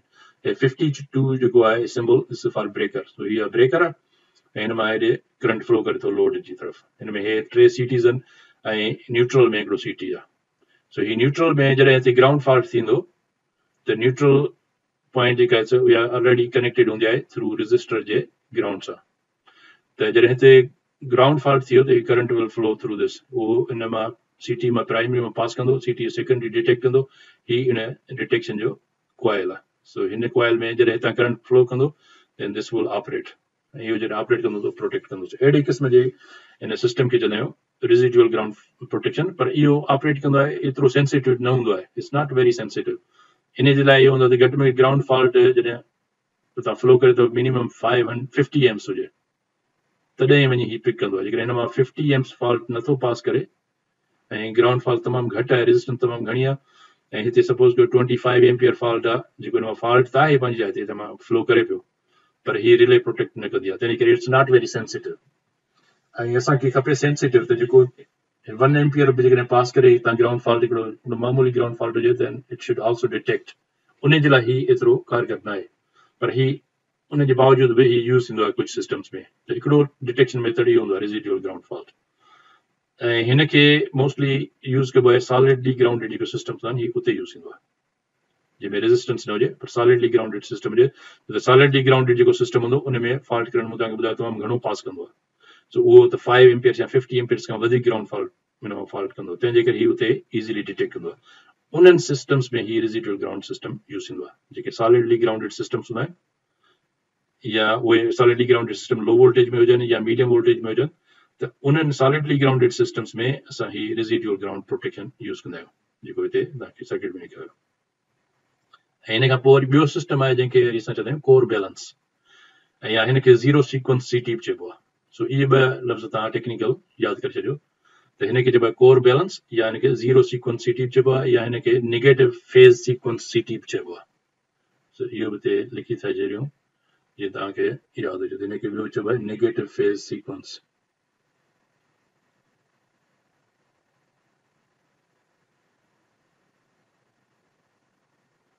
नेगेटिव फेज़ सीक्वेंस सीटी बि हिन खे चइबो आहे ऐं ॿियो ही तरीक़ो हिन में छा हूंदो आहे जो हिकिड़ो ईअं नंढो डोनट टाइप हिकिड़ो सीटी ठहियल हूंदो आहे जेको मां तव्हांखे नेक्स्ट पिक्चर में ॾेखारियां थो उन में ही टई कंडक्टर उन हिकिड़ी सीटी जे अंदरां पास थींदा आहिनि इन बाक़ाइदे इन गोल हिकिड़ो ईअं डोनट वांगुरु ठहियल हूंदो आहे ऐं हिन जे अंदरां इहे टई कंडक्टर हिन जे अंदरां पास कंदा आहिनि टई केबल्स ऐं ही उन्हनि करंट्स खे मॉनिटर कंदो आहे ऐं हिन जे पोइ सेकेंडरी ते इहे सिस्टम ते हिन जी सेकेंडरी ही साइड हूंदी आहे हिन सेकेंडरी ते असांजो करंट फ्लो कंदो आहे ऐं हिन खे चइबो आहे कोर बैलेंस पोइ ही छा कंदो आहे जो ही जॾहिं थ्री फेज़ जेकॾहिं लोड बैलेंस हूंदो त ही उन बैलेंस लोड में हिन जो जेको समेशन हूंदी आहे तव्हांखे यादि हूंदो त पुठिएं लेक्चर में असां डिस्कस कयोसीं त हिन में जेको बैलेंस सिस्टम हूंदो आहे बैलेंस ऐं अनबैलेंस वारो जेको वेबिनार आहे हुन में असां डिस्कस कयोसीं जेकॾहिं एवरीथिंग इज़ बैलेंस त हिते जेको रिज़ल्टेंट करंट हूंदो नेट करंट उहो ऑलवेज ज़ीरो हूंदो सो जेको न्यूट्रल करंट जेको हूंदो या हिन में जेको करंट फ्लो कंदो न्यूट्रल टू ग्राउंड करंट उहो always be equal to zero तंहिंजे करे हिन सेकेंडरी में को करंट पर हाणे जेकॾहिं सिस्टम अनबैलेंस थी वञे या हिकिड़ो फेज़ ग्राउंडेड थी वञे त पोइ हिते असांजो करंट ज़ीरो न हूंदो then we will have a secondary current पोइ ही वञी हुन सिस्टम खे प्रोटेक्ट कंदो आहे त हिन क़िस्म जे प्रोटेक्शन खे असां चवंदा आहियूं कोर बैलेंस प्रोटेक्शन ऐं इहो असल में कोर बैलेंस प्रोटेक्शन उते यूज़ थींदो आहे जिते सिस्टम बैलेंस्ड हुजे यानी थ्री फेज़ सिस्टम जे सिंगल फेज़ लोड्स हूंदा आहिनि उते असां ही यूज़ कोन कंदा आहियूं छो सिंगल फेज़ लोड्स में थी सघे थो हिन फेज़ ते वधीक लोड हुजे हिन फेज़ ते घटि लोड हुजे त पोइ तव्हांजो सिस्टम त अनबैलेंस आहे तंहिंजे करे उहो उते ऑपरेट कंदो ऐं इट्स वेरी सेंसिटिव तंहिंजे करे हिन खे असां अहिड़नि सिस्टम में यूज़ कंदा आहियूं थ्री फेज़ सिस्टम्स में सिंगल फेज़ सिस्टम्स में यूज़ न थींदो आहे इहो नेक्स्ट पिक्चर में तव्हांखे क्लियर थींदो त उहो हीअं हूंदो आहे हाणे हिते ही कोर बैलेंस सीटी आहे इहो तमामु सेंसिटिव हूंदो आहे ऐं उन रेजिडुअल जे मुक़ाबले में ही एतिरो त स्मॉल अमाउंट ऑफ करंट जेको उनखे बि डिटेक्ट कंदो आहे 5 मिली एम्प्स यानी हिकिड़े एम्पियर खां बि सम्झो त तमामु घटि करंट जेको आहे ही डिटेक्ट कंदो आहे जेकॾहिं हिन जे विच में किथे बि को ग्राउंड फॉल्ट अची वियो या को सिंपल हिकिड़ी आर्किंग थिए त ही it will quickly detect that difference ऐं हिते हिन जी सेकेंडरी ते रिले कनेक्टेड आहे ऐं हीअ रिले जेका आहे सो ब्रेकर खे ट्रिप करे छॾींदी जेकॾहिं मामूली करंट हिन ग्राउंड सर्किट मां पास कंदो त तंहिंजे करे उते ही असां कोर बैलेंस सीटी यूज़ कंदा आहियूं ऐं हीअ तमामु घणनि जॻहियुनि ते यूज़ थींदो आहे पर ज़हन नशीन करणु घुरिजे त हीअ उते यूज़ थींदो आहे जिते थ्री फेज़ सिस्टम हुजे थ्री फेज़ लोड हुजे सिंगल फेज़ लोड न हुजे थ्री फेज़ लोड हुजे उते ही यूज़ थींदो आहे ऐं use on both high resistance and solidly grounded system ॿिन्ही ते हिनखे यूज़ करे सघे थो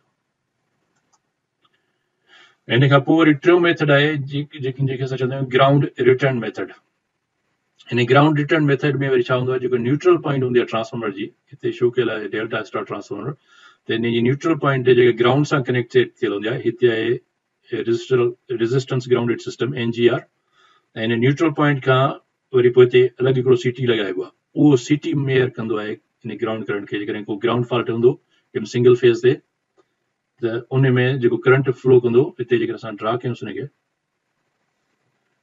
साॻिए नमूने सां जेकर असां वरी हिते सर्किट ड्रा कयूं थ्री फेज़ ट्रांसफॉर्मर आहे असांजो ऐं हिन ट्रांसफॉर्मर जो जेको न्यूट्रल आहे हीअ असांजो थ्रू NGR जे आहे ग्राउंड सां कनेक्टेड थियल त हिन में असां छा कंदा आहियूं जो हिते हिकिड़ो सीटी लॻाए छॾींदा आहियूं ऐं इहो ही सीटी आहे त हिते जेकॾहिं को बि फॉल्ट अची वियो त हाणे फॉल्ट करंट असांजो हिन मां ईअं फ्लो कंदो जॾहिं हिन मां फ्लो कंदो त हिन सीटी मां पास कंदो त इहो सीटी डिटेक्ट कंदो ऐं उहो सीटी ट्रिप कराईंदो उनखे असां चवंदा आहियूं ग्राउंड रिटर्न सीटी ऐं कुझु सिस्टम्स में इहो ऐं मोस्टली इहो यूज़ थींदो आहे ट्रांसफॉर्मर प्रोटेक्शन जे लाइ हिनखे मोस्टली असां यूज़ कंदा आहियूं ट्रांसफॉर्मर सिस्टम जी प्रोटेक्शन जे लाइ यूज़ कंदा आहियूं असां। सो इहे 3 मेथड्स आहिनि इन ग्राउंड फॉल्ट खे डिटेक्शन करण जा। ऐं हिते ई जेको वरी तव्हां ॾिसंदो हिन सर्किट में, ही कल्ह असां डिस्कस कयोसीं त जेकॾहिं अनग्राउंडेड सिस्टम आहे त उन अनग्राउंडेड सिस्टम में बि असां इहे 0 सीक्वेंस सीटी लॻाईंदा आहियूं।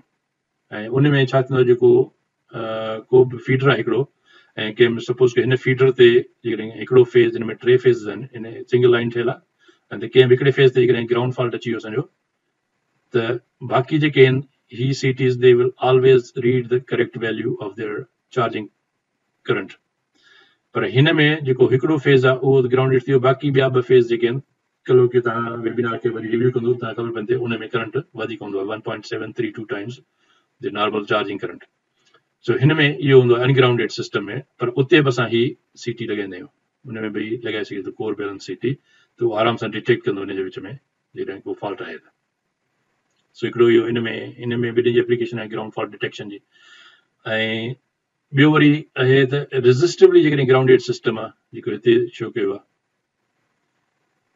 छो त असां अॼु डिस्कस पिया कयूं रेज़िस्टेंस ग्राउंडेड सिस्टम, त हिन में बि असां हिन जाइ ते हिते ही सीटी लॻाईंदा आहियूं हिन न्यूट्रल कंडक्टर ते, ऐं उहो मॉनिटर कंदो आहे ग्राउंड फॉल्ट करंट। ऐं हीउ जेको ग्राउंड फॉल्ट करंट मालूम कंदो, उहो जेको हिते IR ऐं प्लस जेको हितां जेको करंट फ्लो कंदो प्लस उहो करंट, हीउ जेको चार्जिंग करंट ॾींदो IC ऐं प्लस IA प्लस IB ऐं IC, ही 3 चार्जिंग करंट्स जेके हूंदा उनखे, ऐं प्लस ही जेको ग्राउंड फॉल्ट करंट आहे उन टिनी जोड़ उनखे ही रीड कंदो। ऐं हिन में जेको असां लिमिट कंदा आहियूं इन रजिस्टर जे करे, जेको ग्राउंड फॉल्ट लिमिट थी वियो त उहो करंट हिनखे रीड कंदो आहे। ऐं उन में जे लाइ रिक्वायरमेंट्स ई आहिनि, त हिन जो जेको ऑपरेटिंग ग्राउंड फॉल्ट रिले जेका ऑपरेट करे, त उहा हमेशह उन जो current operating value we always keep higher than the charging current. ईअं न थिए चार्जिंग करंट खां जेकॾहिं घटि वैल्यू हूंदो रिले खे ऑपरेट करण जो, त रिले जेका आहे सा फॉल्ट हूंदो बि कोन, सिर्फ़ु चार्जिंग ते ई फॉल्ट ट्रिप करे वेंदी। तंहिंजे करे इहा प्रोटेक्शन जे लाइ रिक्वायरमेंट इहा ज़हन नशीन करणु घुरिजे त केतिरी हिन जी सेटिंग हूंदी आहे। उहा सॼी सिस्टम जॾहिं डिज़ाइन कबो आहे त उन सिस्टम डिज़ाइन सॉफ्टवेयर जे थ्रू असांखे ख़बर पइजी वेंदी आहे त हिन में सिस्टम में केतिरो चार्जिंग करंट आहे, ऐं हिन जी प्रोटेक्शन सेटिंग उन चार्जिंग करंट खां वधीक रखंदा आहियूं। ईअं न थिए त जीअं चार्जिंग करंट ते ई ट्रिप थी वञे। सो इहे कुझु रिक्वायरमेंट्स आहिनि। ऐं ॿियो जेको इन न्यूट्रल ग्राउंडिंग रजिस्टर मां जेको करंट पोइ पास थींदो आहे, उन जी साइज़िंग वरी असां कंदा आहियूं त उन मां एतिरो पास थिए उहो 7 times the operating value of ground fault relay. GFR means ground fault relay. The ground fault relay जी सेटिंग त हिन चार्जिंग करंट खां वधीक हूंदी आहे। सपोज कयो त चार्जिंग करंट आहे 5 एम्पियर, त ग्राउंड फॉल्ट प्रोटेक्शन जी रिले जी असां सेटिंग रखंदासीं सपोज कयो इन खां वधीक 7 एम्पियर। हाणे इन 7 एम्पियर खे असां वरी 7 सां मल्टीप्लाई कयूं त इहो थींदो असांजो 49 एम्पियर। त हीअ रजिस्टर जी साइज़ असां अहिड़े हिसाब सां सिलेक्ट कंदा आहियूं त इट विल अलो दिस मच करंट टू पास। सो उनखे हिते मां लिखियो आहे त हीअ ईअं कैलकुलेट कबो आहे। त हिन जी जेका ground fault GFR ground fault relay, so हिन जी setting should be higher than the charging current, जेके आहे चार्जिंग त मां लिखी छॾियांसि ते हिकिड़ो त इहो हुजे। ऐं पोइ वरी हिन जी जेका सेटिंग हूंदी उन सेटिंग खे 7 टाइम्स GFR जी जेकॾहिं सेटिंग हूंदी उहा should be equal to IR, जेको हिन रजिस्टर मां करंट पास थिए। उन R जे हिसाब सां I जे हिसाब सां असां रजिस्टर साइज़ कंदा आहियूं त उहो केतिरी साइज़ जो हुअणु घुरिजे। सो होपफुली इहो तव्हांखे क्लियर थी वियो त हिन जी कीअं साइज़िंग कंदा आहिनि। ऐं हिन खां पोइ वरी अचे थो मॉनिटरिंग सिस्टम, त उहो जेको न्यूट्रल ग्राउंडिंग रजिस्टर जेको सिस्टम हूंदो आहे उन जे लाइ वरी असांखे मॉनिटरिंग सिस्टम लॻाइणो पवंदो आहे। ऐं हिते मां हिन डायग्राम हिकु ॿ रखिया आहिनि। हीअ कंपनी आहे तव्हांजी US जी, हिते कैनेडियन US कंपनी आहे स्टारको लिटिल फ्यूज़ हिनखे चवंदा आहिनि, लिटिल फ्यूज़। इन जा तमामु इट्स वेरी फेमस कंपनी आहे वर्ल्ड वाइड। इन जा इहे सिस्टम्स लॻियल हूंदा आहिनि न्यूट्रल ग्राउंडिंग सिस्टम्स। उन में हिन जा 2-3 हिकिड़ो पुराणो सिस्टम अथनि जंहिंखे चवंदा आहिनि SE325 ऐं ॿियो हीअ आहे SE105। हिकिड़ो त 2 सिस्टम अथनि, ॿियो लेटेस्ट सिस्टम आहे तव्हांखे मां नेक्स्ट स्लाइड में ॾेखारियां थो। त हीअ सिस्टम्स यूज़ कंदा आहिनि ऐं इहे वरी जेको न्यूट्रल ग्राउंडिंग रजिस्टर आहे उन जी मॉनिटरिंग कंदा आहिनि। ऐं इन जे करे त जेकॾहिं हीअ असां न्यूट्रल ग्राउंडिंग रजिस्टर लॻियल आहे, पर फर्ज़ कयो त कंहिं रीज़न जे करे उहो डैमेज थी वियो आहे, हिन जी केबल हितां खां केबल डैमेज थी वञे या सर्किट ओपन थी थो वञे, त त पोइ त इहो सिस्टम असांजो कम ई कोन कंदो, छो पोइ त इन जो पर्पज़ ई असांजो ज़ाया थी वियो। त उन करे ही सर्किट हिकिड़ो डिज़ाइन कयो आहे इन कंपनी जी तरफ़ां जेको इन खे मॉनिटर थो करे, जंहिंमें ही हितां खां वठी तव्हांखे नज़र ईंदो ही जेको CT आहे, हिन CT खां वठी ही जेको सर्किट आहे, हे सॼो इहो सर्किट इन खे मॉनिटर कंदो आहे त ही कंडक्टर को ब्रेक त कोन थी वियो आहे, ऐं जेकॾहिं कंडक्टर ब्रेक थी वञे त ही उनखे डिटेक्ट कंदो ऐं उनखे ट्रिप कराईंदो सिस्टम खे। अहिड़े नमूने सां हिते वरी हिन सर्किट में वरी ही सिर्फ़ु हिते कोर बैलेंस CT तव्हांखे हिते नज़र ईंदो, ही कोर बैलेंस CT वरी हिन मोटर खे, ही मोटर जो लोड आहे, हिते ट्रांसफार्मर जो न्यूट्रल, ही आहे न्यूट्रल ग्राउंडेड आहे, थ्रू हिन ग्राउंडिंग रजिस्टर उनखे ही मॉनिटर थो करे। ऐं हिन जी प्रोटेक्शन ही वरी सिर्फ़ु ग्राउंड फॉल्ट प्रोटेक्शन कंदो, जॾहिं को बि हिन मोटर ते हिन जाइ ते को बि ग्राउंड फॉल्ट अचे थो त ही CT हुनखे डिटेक्ट कंदो ऐं ही हुनखे ट्रिप कराईंदो। सो ही तमामु सेंसिटिव CT आहे जेको हिनखे यकदमि ट्रिप कराईंदो हिन ब्रेकर खे। ऐं हिन ब्रेकर खां तव्हांखे ॾिसंदो त हितां सिग्नल वेंदो जेको अचे हिनखे ब्रेकर खे ट्रिप कराईंदो, जेकॾहिं हिन मोटर फीडर ते थो अचे। जेकॾहिं ट्रांसफार्मर में को हिते फॉल्ट अची थो वञे, हिन जाइ ते को ग्राउंड फॉल्ट ईंदो त इहो ग्राउंड फॉल्ट फ्लो कंदो ऑल द वे हिन रजिस्टर मां हेॾां, ऐं इनखे वरी पोइ ही डिटेक्ट कंदो, ही रिले हुनखे डिटेक्ट कंदी ऐं हिन में ही हुनजो CT लॻियल आहे ऐं हुनखे ट्रिप कराईंदी। सो ही हिनजी हिकिड़ी कॉन्फ़िगरेशन आहे न्यूट्रल ग्राउंडिंग रजिस्टर मॉनिटर जी। ऐं इन जी जेको लेटेस्ट इन जो मॉडल आहे उहो आहे जंहिंखे चयो वेंदो आहे SR330। सो ही हिननि स्टारको कंपनी जो ही डिजिटल कंट्रोल सिस्टम आहे। It's a very robust and very reliable system. SR330 हिन जो जेको लेटेस्ट रिले सिस्टम आहे जंहिंखे चवंदा आहिनि NGR मॉनिटर, ऐं हिन खे सर्किट में हिते शो कयो त हिनखे कीअं कनेक्ट कंदा आहिनि। ही न्यूट्रल ग्राउंडिंग रजिस्टर आहे, ट्रांसफार्मर ते लॻियल आहे, ऐं ही जेको सर्किट मूं तव्हांखे ॾेखारियो इन CT खां वठी वेंदे ही, ऐं ही सिस्टम जेको तव्हांखे पुठियां डायग्राम में ही सर्किट आहे जेको ही कंपनी स्टारको जो ही सिस्टम लॻंदो जेको मॉनिटर कंदो इन पूरे ग्राउंडिंग सिस्टम खे। हिते ट्रांसफार्मर ठहियल आहे ऐं हिते जेके लोड असांजो हिन पासे वञे थो, उहो किथे बि जेकॾहिं सिंगल फेज ग्राउंड फॉल्ट अची वियो त इहो ग्राउंड करंट फ्लो कंदो हितां, ऐं जेको हिन सर्किट मां हेॾे हिते फ्लो कंदो, हीउ ग्राउंड फॉल्ट हिन में सर्किट हिन में फ्लो कंदो, ऐं इहो it will be detected by this relay ऐं इहा वरी हुनखे प्रोटेक्ट कंदी। सो इन जो एडवांटेज इहो आहे। ऐं इन रिले खे जो जेको ही ब्लॉक डायग्राम तव्हांखे नज़र अचे थो, ही जेको ही ब्लॉक डायग्राम, ऐं इन खां अलावा ही जेको सर्किट आहे इहो मां तव्हांखे ॾेखारियां थो, ऐं ही ऐं इहो CT इहे तव्हांखे ॿी पिक्चर में क्लियर थींदा त कीअं नज़र ईंदा आहिनि। उहे सो इहे हीअं आहिनि। ही उहा SR330 आहे ऐं हिन जी डायल्स हिते तव्हांखे नज़र ईंदा। हिन सां तव्हां हिते सेटिंग कबी आहे, ट्रिप सेटिंग ते केतिरा एम्पियर ग्राउंड करंट जेकॾहिं फ्लो करे त हुनखे ट्रिप कराइजे, टाइम डिले हूंदो त केतिरी डिले खां पोइ ट्रिप थिए, ऐं प्लस हिन जो जेको मॉनिटरिंग आहे हिनखे सेंसिंग रजिस्टर चइबो आहे। हिकिड़ी प्लेट हूंदी आहे नंढड़ी ठहियल, ईअं इहा हिकिड़ी रजिस्टर प्लेट हूंदी आहे नंढड़ी ईअं ठहियल, ऐं ही उन जो पंहिंजो सर्किट आहे, ऐं ही आहे न्यूट्रल ग्राउंडिंग रजिस्टर, ऐं ही कोर बैलेंस CT आहे। हिन मां करंट पास थींदो ऐं ही ॿई कंडक्टर हूंदा आहिनि। सो ही हिनखे मॉनिटर कंदो। जेकॾहिं ही कंडक्टर ब्रेक थी थो वञे त ही ॿई पैरेलल में कनेक्ट थियल आहिनि। सो पैरेलल सर्किट में हमेशह छा हूंदो आहे त ही जेकॾहिं पैरेलल सर्किट तव्हां पढ़िया आहिनि, तव्हांखे यादि आहे त हिन पैरेलल सर्किट में सपोज कयो हिकिड़ी रेजिस्टेंस R1 आहे, ॿी आहे R2, ऐं ॿई सपोज कयो डिफरेंट रेजिस्टेंसिस आहे। त हिन सूरत में छा हूंदो, जेकॾहिं तव्हां टोटल रेजिस्टेंस मेयर कंदो त उहा रेजिस्टेंस हिन ॿिन्ही जो हूंदो आहे R1 R2 divided by R1 plus R2, ईअं हूंदो आहे सर्किट। सो ही जेका टोटल रेजिस्टेंस तव्हांखे मिलंदी इन में, जेकॾहिं को बि हिकिड़ो रेजिस्टर ब्रेक थी वञे then you will get a higher resistance value. So parallel combination में ॿिन्ही जी रेजिस्टेंस जेका लोएस्ट रेजिस्टेंस हूंदी आहे उन खां घटि वैल्यू हूंदो आहे। सो सपोज कयो त हिन जो वैल्यू 10 ओम्स आहे, ही सपोज कयो 5 ओम्स आहे रेजिस्टर, त जेको तव्हांखे R टोटल मिलंदो उहो it will be less than 5 ohms. पर हाणे जेकॾहिं को बि रेजिस्टर हिकिड़ो ही डैमेज थो वञे या हितां ब्रेक थी थो वञे then you will get a higher value. So ही उनखे डिटेक्ट कंदो आहे। जेकॾहिं ही कंडक्टर ब्रेक थी थो वञे या ही कंडक्टर ब्रेक थी थो वञे त इज़ीली ही डिटेक्ट कंदो त हिन सर्किट में गड़बड़ आहे ऐं it will trip the circuit. So ही हिकिड़े हिन जो Startco Littelfuse in company जो ही सिस्टम आहे जंहिंखे चवंदा आहिनि SE330 NGR सिस्टम या NGR monitor. So this is very famous है इते ताकि हर इंडस्ट्री में हर ट्रांसफॉर्मर ते जी प्रोटेक्शन में ये डिस्ट्रीब्यूशन ट्रांसफॉर्मर्स ते ये लॻल हूंदियूं आहिनि। ऐं इन खां पोइ वरी आख़िर में असां चऊं था त ग्राउंड फॉल्ट जेकॾहिं अचे त उनखे डिटेक्ट करण जा कहिड़ा मेथड्स आहिनि।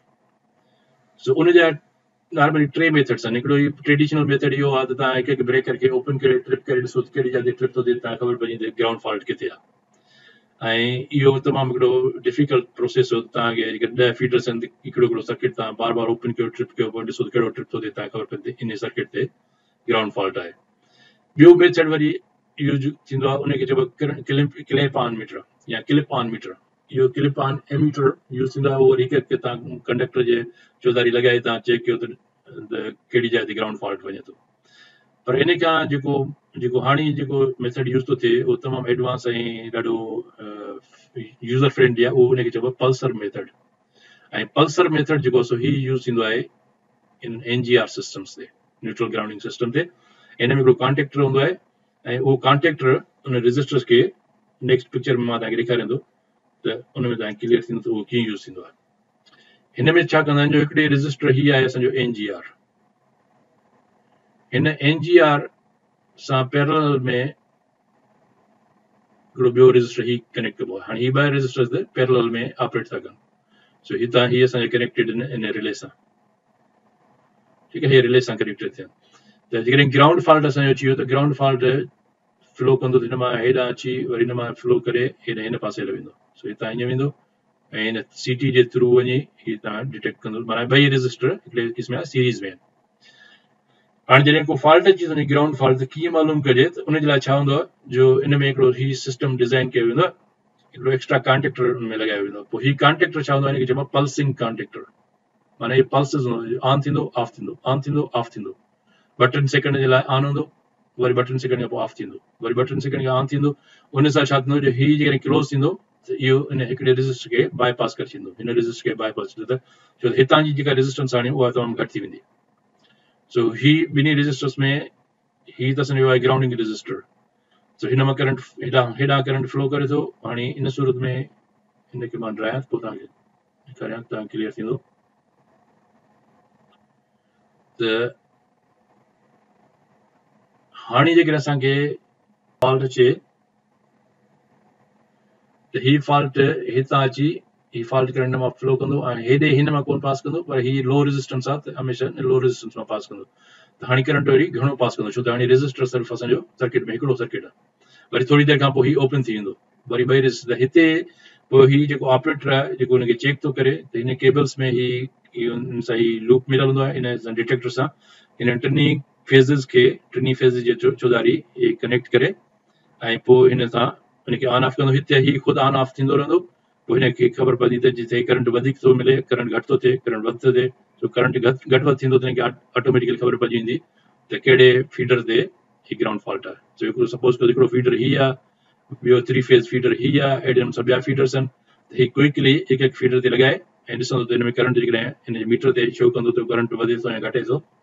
हर 2-3 सेकंड खां पोइ ही कॉन्टेक्टर ऑन थींदो ऑफ थींदो, ऑन थींदो ऑफ थींदो। त हिनखे क्विकली ख़बर पइजी वेंदी त कहिड़े फीडर में करंट वेरी थो थिए, त उन फीडर जी ख़बर पइजी वेंदी। उते पोइ तव्हां ग्राउंड फॉल्ट खे लोकेट करे सघो था।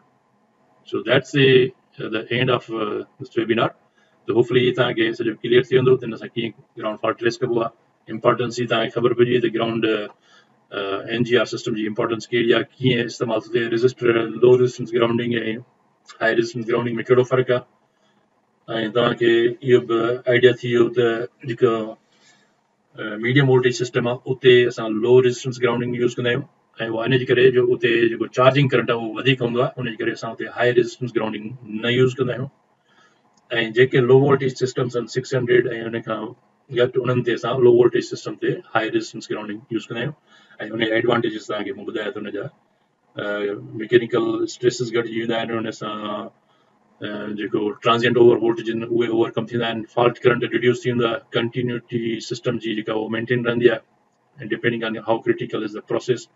सो इहे सभु आइडियाज़ होपफुली तव्हांखे हींअर ज़हननशीन थी वेंदा। ऐं तव्हांखे जेकॾहिं हाणे कोई क्वेश्चन हुजे त you are most welcome. Sir reactor भी तो फॉल्ट का मिनिमम कंदो आहे, पोइ हे छो था लॻायूं सिस्टम असां?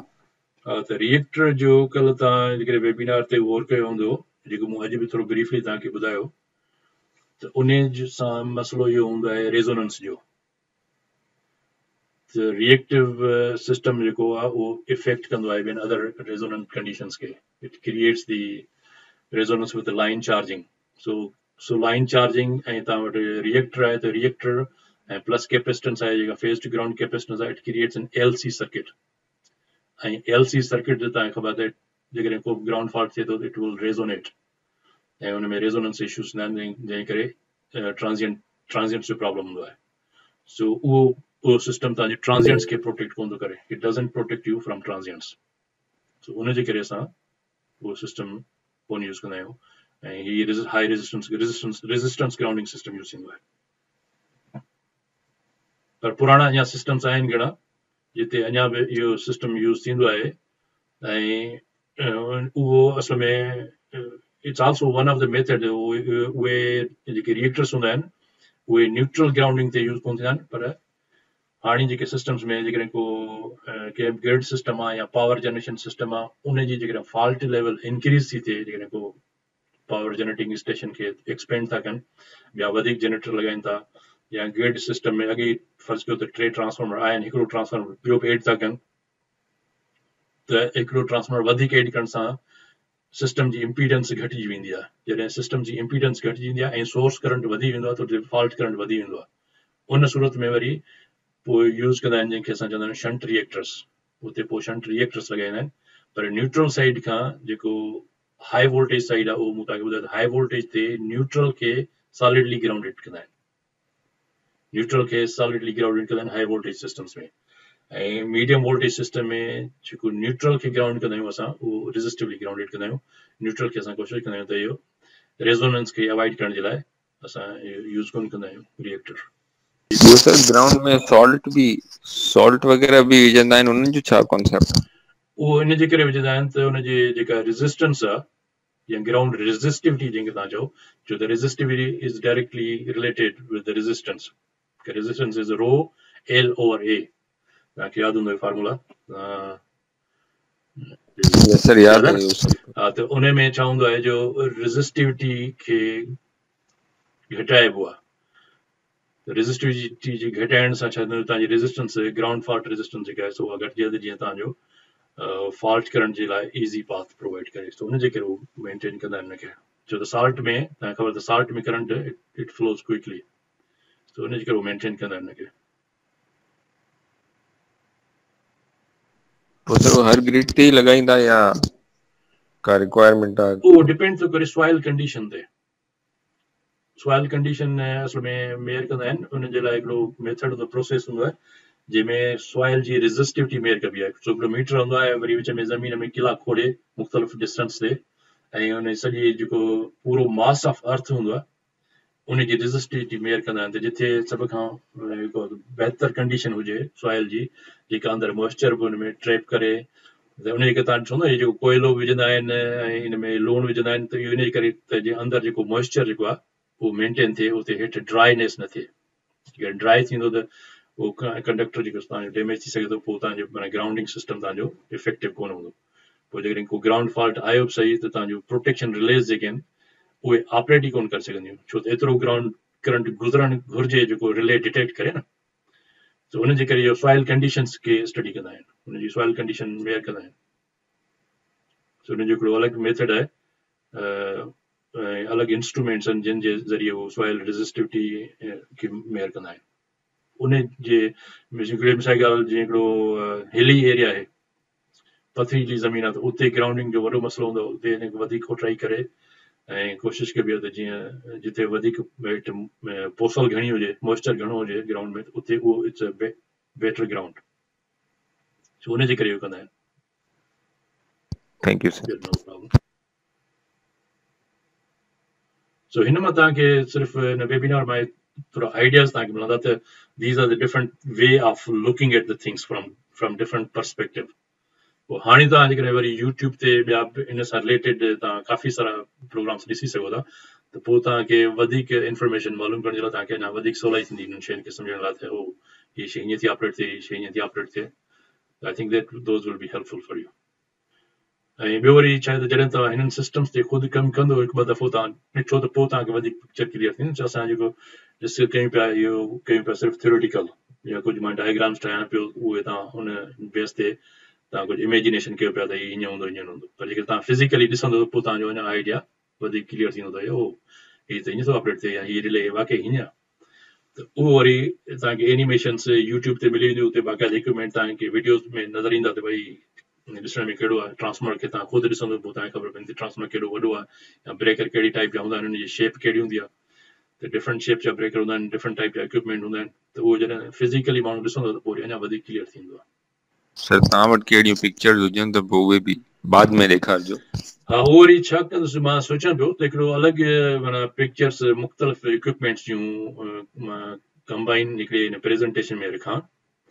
हिकिड़ो ॿ मूं अहिड़ा वेबिनार्स पाण अलॻि ठाहिया हुआ जेके मुंहिंजे यूट्यूब चैनल ते हूंदा, जंहिंमें ब्रेकर्स जूं, ट्रांसफॉर्मर्स जूं ऐं मुख़्तलिफ़ क़िस्म जा जेके कॉन्टेक्टर्स आहिनि उनखे पोइ कंपाइल करे हिकिड़ो अलॻि हिकिड़ो वेबिनार करे रखंदासीं अधु कलाक खनि जो, जंहिंमें उहे डिफरेंट मां तव्हांखे सर्किट्स ॾेखारींदुसि, मशीनरीज़, जीअं तव्हांखे आइडिया थींदो त मशीनरीज़ कीअं ऑपरेट थिए, या ॿियूं नंढियूं हिकिड़ो जेके मुंहिंजूं पंहिंजूं जेके वीडियोज़ रिकॉर्ड कयल आहिनि मुख़्तलिफ़ साइट्स ते, त मां तव्हांखे ॾेखारींदुसि, तव्हांखे इक्विपमेंट आइडिया थींदो त ड्राइव्स केतिरियूं वॾियूं हूंदियूं आहिनि, केतिरियूं नंढियूं हूंदियूं आहिनि, कहिड़े क़िस्म जूं हूंदियूं आहिनि, त उहो मां तव्हांखे ॾेखारींदुसि। इहो इट्स अ गुड आइडिया, मां हिनखे नोट कयांसि थो, पोइ तव्हांखे वरी नेक्स्ट वेबिनार में ज़रूरु ॾेखारींदुसि। ऐं ॿिए कंहिं दोस्त खे कोई क्वेश्चन हुजे त मोस्ट वेलकम, न त वरी पोइ अॼु वाइंड अप कयोसि त वरी फर्दर असां डिस्कस कंदासीं नेक्स्ट वीक।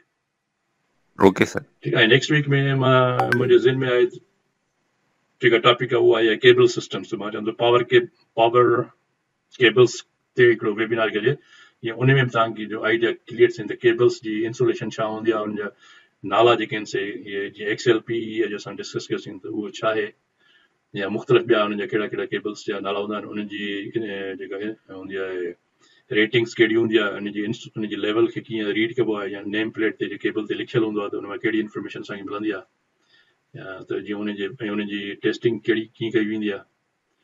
त मां चवां त नेक्स्ट वीक में असां हिकिड़ो उन केबल सिस्टम ते हिकिड़ो वेबिनार रखूं ऐं पावर सिस्टम्स ते। ओके।